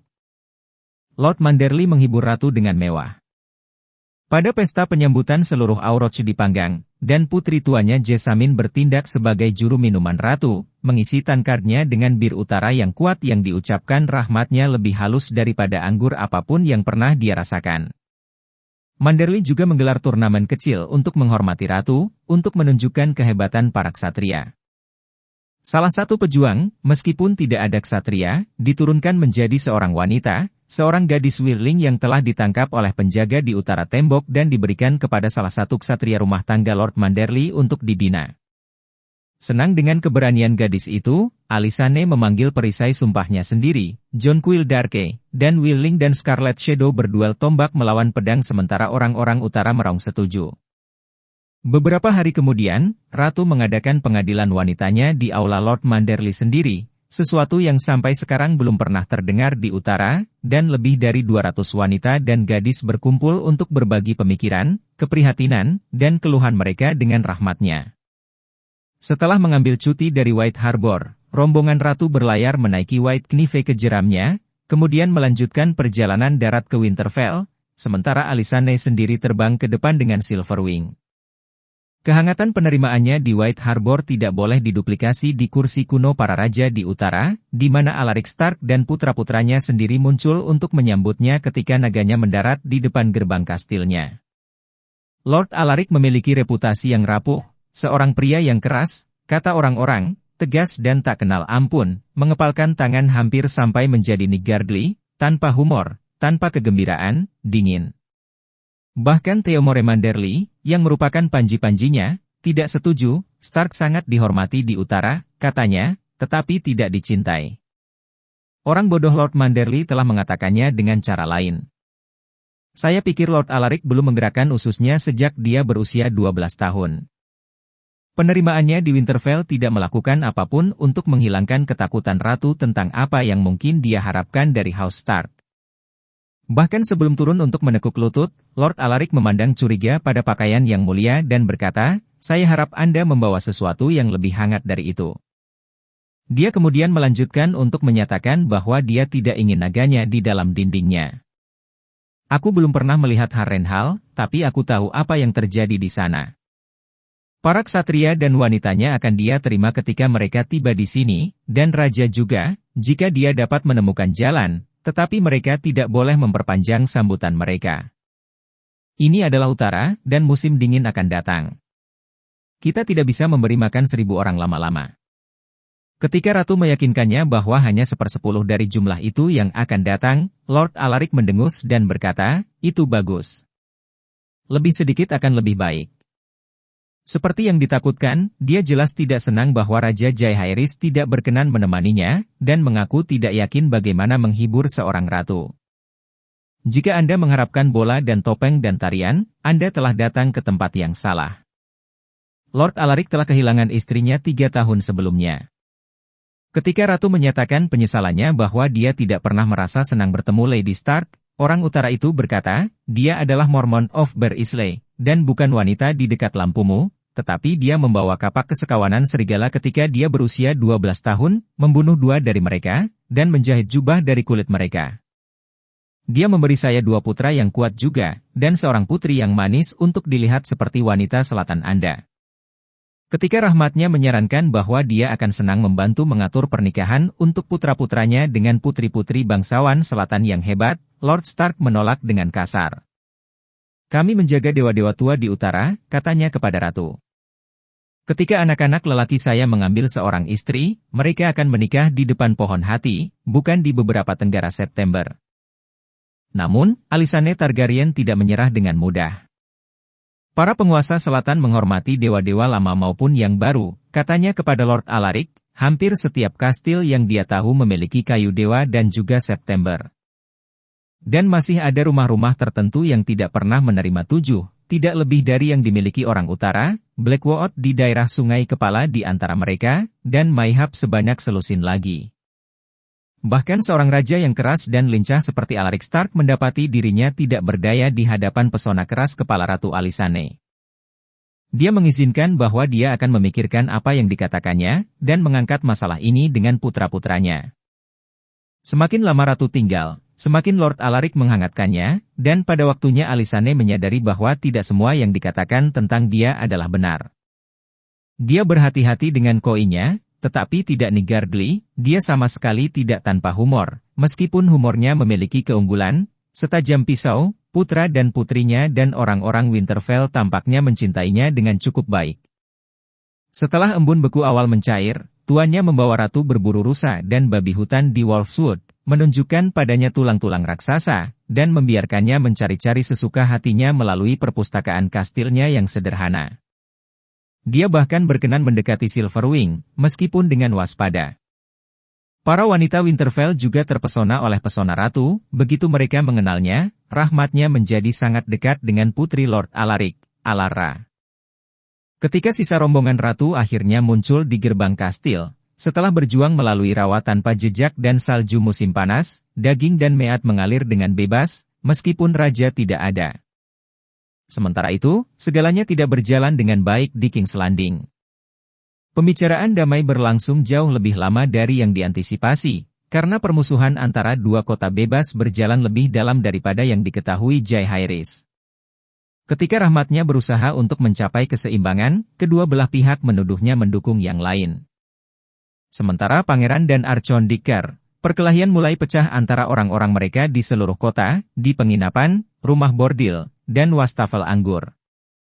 Seorang penjaga pentoshi dibakar dan dibunuh, dan 3 malam kemudian dapur Archon sendiri dibakar di tempat dia berlabuh. Kepergian raja ditunda dan ditunda lagi. Di utara, Ratu Alysanne menjadi gelisah menunggu, dan memutuskan untuk meninggalkan Winterfell untuk sementara waktu dan mengunjungi orang-orang dari Night's Watch di Castle Black. Jaraknya tidak dapat diabaikan, bahkan terbang, Rahmatnya mendarat di perapian terakhir dan beberapa penjagaan dan pegangan yang lebih kecil dalam perjalanannya, mengejutkan dan menyenangkan tuan mereka, sementara sebagian ekornya bergegas mengejarnya, sisanya tetap di Winterfell. Pandangan pertamanya tentang tembok dari atas membuat Alysanne terengah-engah, yang mulia kemudian akan memberitahu raja. Ada beberapa kekhawatiran bagaimana ratu dapat diterima di Castle Black, karena banyak saudara kulit hitam telah menjadi Poor Fellows dan Warrior Eson sebelum perintah itu dihapuskan, tetapi Lord Stark mengirim gagak ke depan untuk memperingatkan kedatangannya, dan Lord Commander of the Night's Watch, Lothar Burley, mengumpulkan 800 orang terbaiknya untuk menerimanya. Malam itu saudara-saudara kulit hitam berpesta ratu dengan daging mamut, dicuci dengan meat dan gemuk. Saat fajar menyingsing, keesokan harinya Lord Burley membawa Rahmatnya ke puncak tembok. Di sini dunia berakhir, katanya kepadanya, menunjuk ke hamparan hijau luas hutan angker di luar. Burley meminta maaf atas kualitas makanan dan minuman yang disajikan kepada ratu, dan kekasaran akomodasi di Castle Black. Kami melakukan apa yang kami bisa, Yang Mulia, Lord Commander menjelaskan, tetapi tempat tidur kami keras, aula kami dingin, dan makanan kami bergizi, ratu selesai. Dan hanya itu yang saya butuhkan. Ini akan menyenangkan saya untuk makan seperti yang Anda lakukan. Orang-orang dari Night's Watch sama disambar petir oleh naga ratu seperti orang-orang di White Harbor, meskipun ratu sendiri mencatat bahwa Silverwing tidak menyukai tembok ini. Meskipun saat itu musim panas dan tembok menangis, dinginnya es masih bisa dirasakan setiap kali angin bertiup, dan setiap hembusan akan membuat naga mendesis dan patah. 3 kali aku menerbangkan Silverwing tinggi di atas Castle Black, dan 3 kali aku mencoba membawanya ke utara melewati tembok, tulis Alysanne kepada Jaehaerys, tetapi setiap kali dia membelok kembali ke selatan lagi dan menolak untuk pergi. Belum pernah sebelumnya dia menolak membawaku kemana aku ingin pergi. Saya menertawakannya ketika saya turun lagi, sehingga saudara-saudara kulit hitam tidak akan menyadari ada sesuatu yang salah, tetapi itu mengganggu saya saat itu dan itu masih mengganggu saya. Di Castle Black, Ratu melihat Wyrling pertamanya. Sebuah kelompok perampok telah diambil tidak lama sebelum mencoba memanjat tembok, dan selusin orang yang selamat dari pertarungan telah dikurung di kandang untuk diperiksa. Ketika Rahmatnya bertanya apa yang harus dilakukan dengan mereka, dia diberitahu bahwa telinga mereka akan dipotong sebelum dilepaskan ke utara tembok. Semua kecuali ketiganya, kata pengawalnya, menunjuk 3 tahanan yang sudah kehilangan telinga mereka. Kami akan mengambil kepala dari ketiganya. Mereka sudah tertangkap sekali. Jika yang lain bijaksana, dia memberitahu ratu, mereka akan mengambil kehilangan telinga mereka sebagai pelajaran dan tetap berada di sisi tembok mereka. Sebagian besar tidak, tambahnya. 3 dari saudara laki-laki itu telah menjadi penyanyi sebelum mengambil hitam, dan mereka bergantian bermain untuk Her Grace di malam hari, menghiburnya dengan balada, lagu-lagu perang, dan lagu-lagu barak mesum. Lord Commander Burley sendiri membawa ratu ke hutan angker, dengan 100 penjaga berkuda pengawal. Ketika Alysanne menyatakan keinginannya untuk melihat beberapa benteng lain di sepanjang tembok, Ranger pertama Benton Glover membawanya ke barat di atas tembok, melewati Snowga ke Nickford, di mana mereka turun dan bermalam. Perjalanan itu, sang ratu memutuskan, adalah perjalanan yang menakjubkan seperti yang pernah dia alami, sama menggembirakannya dengan dinginnya, Meskipun angin di atas sana bertiup begitu kencang sehingga saya khawatir itu akan menyapu kami dari tembok. Nickford itu sendiri dia temukan suram dan menyeramkan. Ini sangat besar sehingga orang-orang tampak kerdil olehnya, seperti tikus di aula yang hancur, katanya kepada Jay Harris, dan ada kegelapan di sana, rasa di udara. Saya sangat senang meninggalkan tempat itu. Tidak boleh dianggap bahwa itu siang dan malam ratu di Castle Black sepenuhnya diambil dengan pengejaran kosong seperti itu. Dia ada di sini untuk Iron Throne, dia mengingatkan Lord Burleigh, dan banyak sore dihabiskan bersamanya dan para perwiranya mendiskusikan wielding, tembok, dan kebutuhan watch. Di atas segalanya, seorang ratu harus tahu cara mendengarkan, kata Alysanne Targaryen. Di Castle Black, dia membuktikan kata-kata itu. Dia mendengarkan, dia mendengar, dan dia memenangkan pengabdian kekal dari para pria Night's Watch dengan tindakannya. Dia mengerti perlunya sebuah kastil antara Snowga dan Icemark, katanya kepada Lord Burleigh, tetapi Nickford runtuh, terlalu besar, dan pasti hancur karena panas. Watch harus meninggalkannya, katanya, dan membangun kastil yang lebih kecil lebih jauh ke timur. Lord Burleigh tidak bisa tidak setuju, tetapi Night's Watch tidak memiliki koin untuk membangun kastil baru, katanya. Alysanne telah mengantisipasi keberatan itu. Dia akan membayar kastil itu sendiri, katanya kepada Lord Commander, dan menjanjikan perhiasannya untuk menutupi biayanya. Saya memiliki banyak permata yang bagus, katanya. Butuh 8 tahun untuk membesarkan kastil baru, yang akan menyandang nama Deep Lake. Di luar aula utamanya, patung Alysanne Targaryen berdiri hingga hari ini. Nickford ditinggalkan bahkan sebelum Deep Lake selesai, seperti yang diinginkan Ratu. Lord Commander Burleigh juga mengganti nama kastil Snowga untuk menghormatinya, sebagai Queensgate. Ratu Alysanne juga ingin mendengarkan para wanita di utara. Ketika Lord Burleigh menjelaskan bahwa tidak ada wanita di tembok, dia bersikeras, sampai akhirnya, dengan sangat enggan, dia mengantarnya ke sebuah desa di selatan tembok yang oleh saudara-saudara kulit hitam disebut Kota Mole. Dia akan menemukan wanita di sana, kata tuannya, meskipun kebanyakan dari mereka adalah pelacur. Orang-orang dari Night's Watch tidak mengambil istri, jelasnya, tetapi mereka tetap laki-laki semua sama, dan beberapa merasakan kebutuhan tertentu. Ratu Alysanne mengatakan dia tidak peduli, dan terjadilah bahwa dia mengadakan pengadilan wanitanya di antara pelacur dan terompet Kota Mole, dan di sana mendengar kisah-kisah tertentu yang akan mengubah 7 kerajaan selamanya. Kembali ke King's Landing, Archon of Tyros, Pangeran Pentos, dan Jaehaerys I Targaryen dari Westeros akhirnya memasang segel mereka ke perjanjian perdamaian abadi. Bahwa sebuah perjanjian tercapai sama sekali dianggap sebagai keajaiban, dan sebagian besar karena petunjuk terselubung raja bahwa Westeros sendiri mungkin memasuki perang jika kesepakatan tidak tercapai. Akibatnya akan terbukti kurang berhasil daripada negosiasi.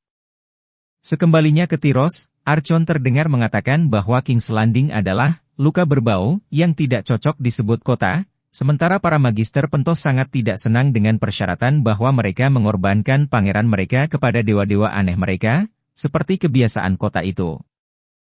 Baru setelah itu Raja Jaehaerys bebas terbang ke utara bersama Vermithor.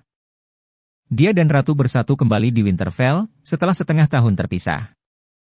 Waktu Raja di Winterfell dimulai dengan catatan yang tidak menyenangkan. Setelah kedatangannya, Alaric Stark memimpin rahmatnya ke ruang bawah tanah di bawah kastil untuk menunjukkan kepadanya makam saudaranya. Walton berbaring di sini dalam kegelapan berkat Anda. Bintang dan pedang, peninggalan 7 duamu, apa artinya bagi kami? Namun Anda mengirim mereka ke tembok dalam jumlah ratusan dan ribuan mereka, begitu banyak sehingga Night's Watch kesulitan untuk memberi mereka makan dan ketika yang terburuk dari mereka bangkit. Pelanggar sumpah yang telah Anda kirimkan kepada kami, itu mengorbankan nyawa saudara laki-laki saya untuk menjatuhkan mereka. Harga yang menyedihkan, Raja setuju, tapi itu tidak pernah menjadi niat kami. Anda memiliki penyesalan saya, tuanku, dan rasa terima kasih saya. Aku akan segera memiliki saudaraku, Lord Alaric menjawab dengan muram.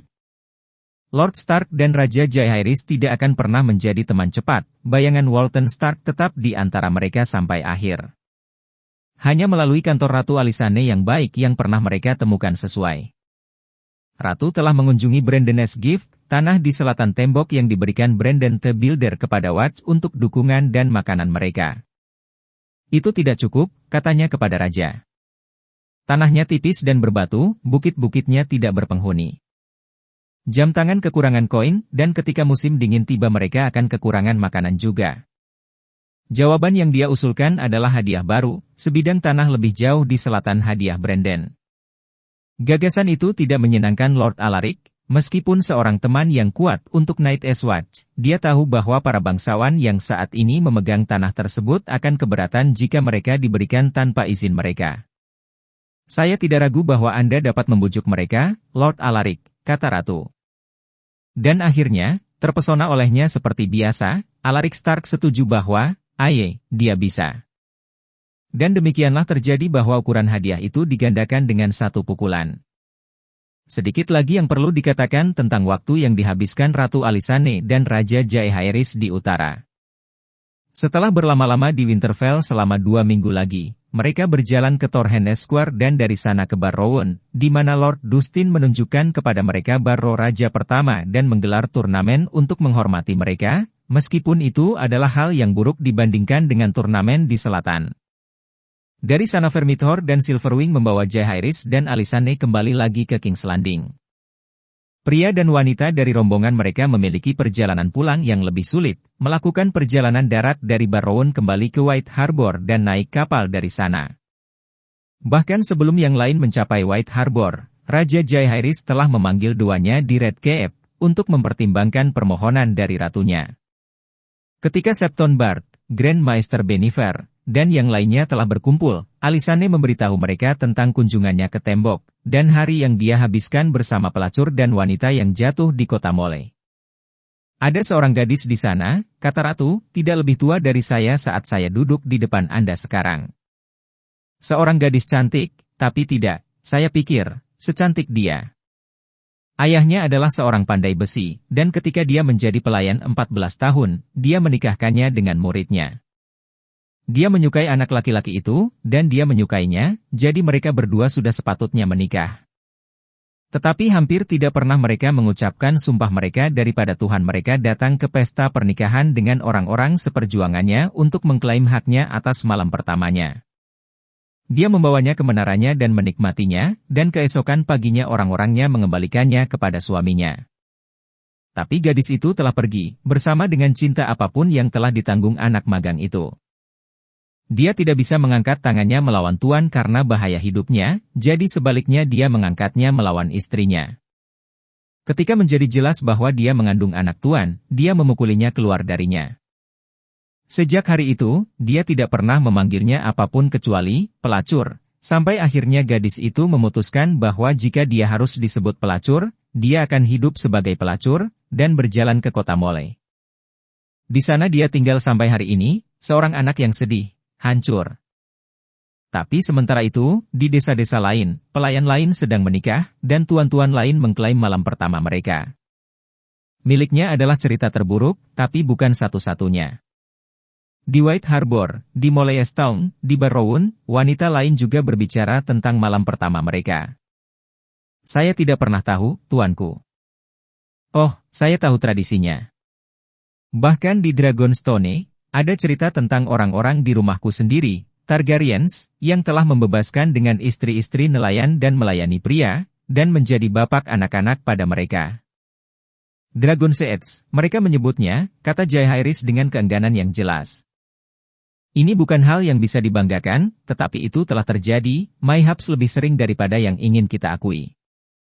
Namun, anak-anak seperti itu dihargai. Oris Baratheon sendiri adalah benih naga, saudara haram bagi kakek kami. Apakah dia dikandung dari malam pertama aku tidak bisa mengatakannya, tetapi Lord Aerion adalah ayahnya, itu sudah terkenal. Hadiah diberikan. Hadiah? Ratu berkata dengan suara tajam dengan cemoohan. Saya tidak melihat kehormatan dalam semua ini. Saya tahu hal-hal seperti itu terjadi ratusan tahun yang lalu, saya mengakuinya, tetapi saya tidak pernah bermimpi bahwa kebiasaan itu bertahan begitu kuat hingga hari ini. Mayhap saya tidak ingin tahu. Aku memejamkan mata, tapi gadis malang di kota Mole itu membukanya. Hak malam pertama. Yang mulia, tuanku, sudah saatnya kita mengakhiri ini. Saya mohon. Keheningan jatuh setelah Ratu selesai berbicara, Grand Maester Bennifer memberitahu kami. Para penguasa Dewan Kecil bergeser dengan canggung di kursi mereka dan bertukar pandang, sampai akhirnya Raja sendiri angkat bicara, simpatik tetapi enggan. Apa yang diusulkan Ratu akan sulit, kata Jaehaerys. Tuan-tuan menjadi merepotkan ketika raja-raja mulai mengambil barang-barang yang mereka anggap sebagai milik mereka. Tanah mereka, emas mereka, hak-hak mereka. Istri mereka. Alisane selesai.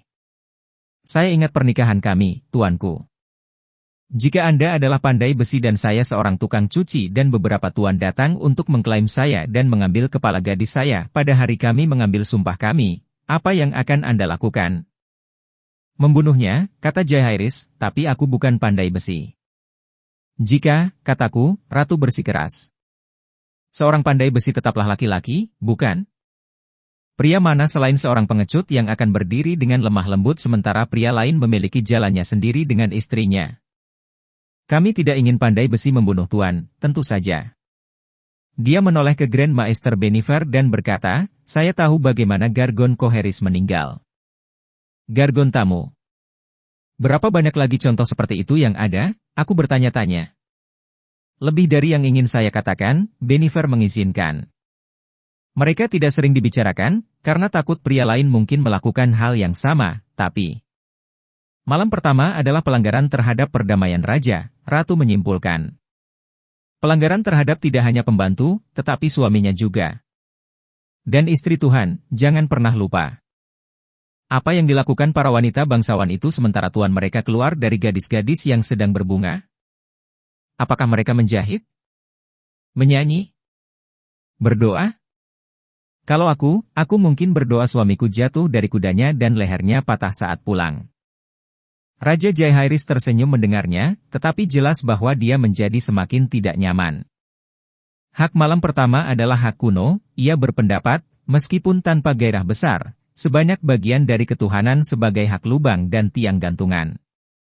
Ini jarang digunakan di selatan leher, saya diberitahu, tetapi keberadaannya yang berkelanjutan adalah hak prerogatif yang mulia bahwa beberapa subjek saya yang lebih truculent akan enggan untuk menyerah. Kamu tidak salah, cintaku, tapi terkadang yang terbaik adalah membiarkan naga tidur berbohong. Kami adalah naga yang sedang tidur, Ratu membalas.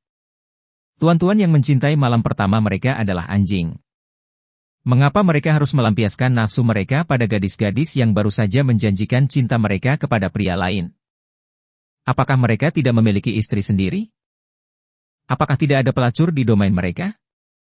Apakah mereka kehilangan penggunaan tangan mereka?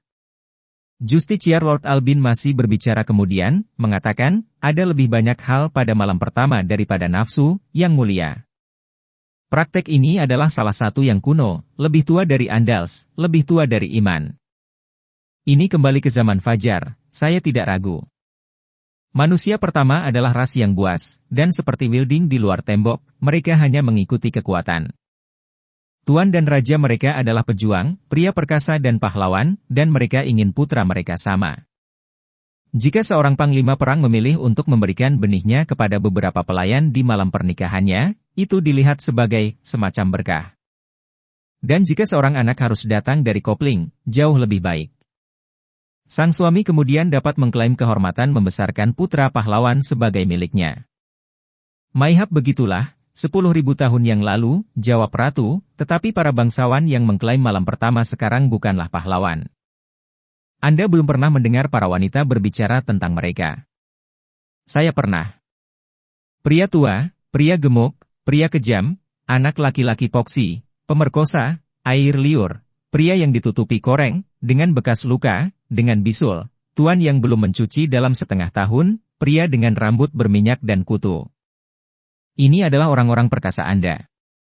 Saya mendengarkan gadis-gadis itu, dan tidak ada dari mereka yang merasa diberkati. Andals tidak pernah berlatih malam pertama di Andalos, kata Grand Maester Bennifer. Ketika mereka datang ke Westeros dan menyapu kerajaan manusia pertama, mereka menemukan tradisi itu di tempat dan memilih untuk membiarkannya tetap ada, seperti yang mereka lakukan pada hutan dewa. Septon Bart berbicara kemudian, menoleh ke raja. Yang mulia, jika saya boleh begitu berani, saya percaya rahmatnya memiliki hak untuk ini. Orang pertama mungkin telah menemukan beberapa tujuan dalam ritual ini, tetapi orang pertama bertempur dengan pedang perunggu dan memberi makan pohon weirwood mereka dengan darah. Kita bukan orang-orang itu, dan sudah lewat waktunya kita mengakhiri kejahatan ini. Itu bertentangan dengan setiap cita-cita ksatria. Ksatria kami bersumpah untuk melindungi kepolosan para gadis. Kecuali ketika Tuhan yang mereka layani ingin merampas seseorang, tampaknya. Kita bersumpah akan bersumpah di hadapan Bapa dan Ibu, menjanjikan kesetiaan sampai orang asing itu memisahkan kita, dan tidak ada tempat di The Seven Pointed Star yang mengatakan bahwa janji-janji itu tidak berlaku untuk para penguasa. Anda tidak salah, Yang Mulia, beberapa raja pasti akan menggerutu akan hal ini, terutama di utara. Tetapi semua pelayan akan berterima kasih kepada kami untuk itu, dan semua suami dan ayah dan ibu, seperti yang dikatakan Ratu. Saya tahu umat beriman akan senang. Yang Mulia akan membiarkan suaranya didengar, jangan pernah meragukannya. Ketika Bart selesai berbicara, Jaehaerys Targaryen mengangkat tangannya. Saya tahu kapan saya dipukuli. Baiklah. Biarkan itu dilakukan. Dan demikianlah terjadilah bahwa yang kedua dari apa yang orang-orang kecil beri nama hukum Ratu Alysanne diberlakukan, penghapusan hak kuno tuan untuk malam pertama. Sejak saat itu, diputuskan, kepala gadis pengantin wanita hanya akan menjadi milik suaminya, apakah bergabung di depan septon atau pohon hati, dan siapapun, baik tuan atau petani, yang membawanya pada malam pernikahannya atau malam lainnya akan bersalah atas kejahatan pemerkosaan.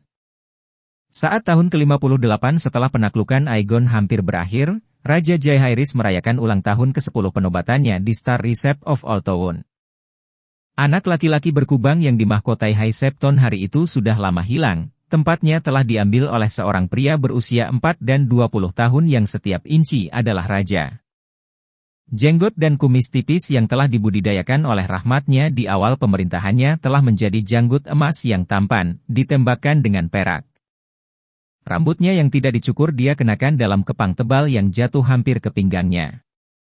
Tinggi dan tampan, Jaehaerys bergerak dengan anggun, baik itu di lantai dansa atau di halaman pelatihan. Senyumnya, dikatakan, bisa menghangatkan hati gadis manapun di 7 kerajaan, kerutannya bisa membuat darah pria menjadi dingin. Dalam saudara perempuannya dia memiliki seorang ratu yang bahkan lebih dicintai daripada dirinya.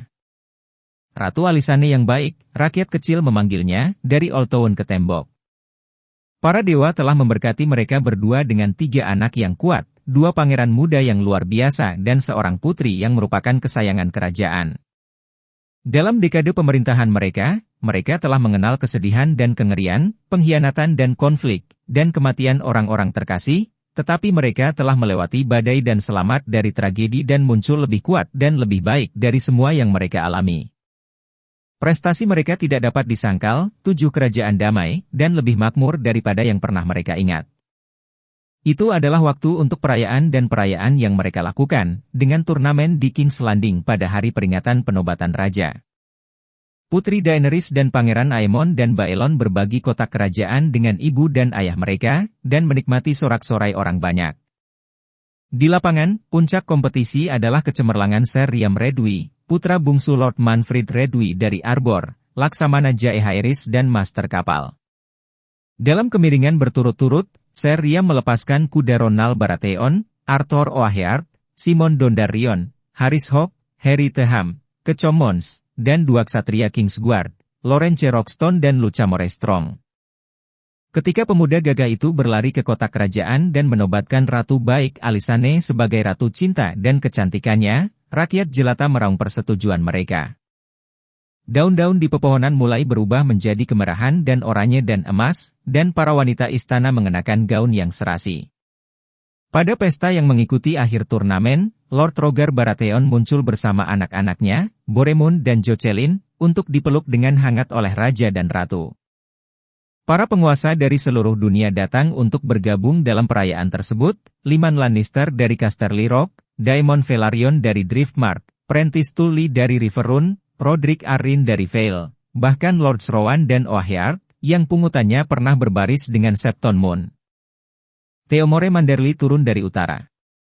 Alaric Stark tidak, tetapi putra-putranya datang, dan bersama mereka putrinya, Alara, tersipu, untuk mengambil tugas barunya sebagai wanita yang menunggu ratu. High Septon terlalu sakit untuk datang, tetapi dia mengirim septa terbarunya, Rhaella, yang adalah Targaryen, masih malu, tetapi tersenyum. Dikatakan bahwa ratu menangis kegirangan saat melihatnya, karena di wajah dan bentuknya dia adalah citra saudara perempuannya, Aerea, yang tumbuh lebih tua. Itu adalah waktu untuk pelukan hangat, untuk senyum, untuk bersulang dan rekonsiliasi, untuk memperbarui persahabatan lama dan membuat yang baru, untuk tawa dan ciuman. Itu adalah saat yang tepat, musim gugur emas, waktu damai dan banyak. Tapi musim dingin akan datang.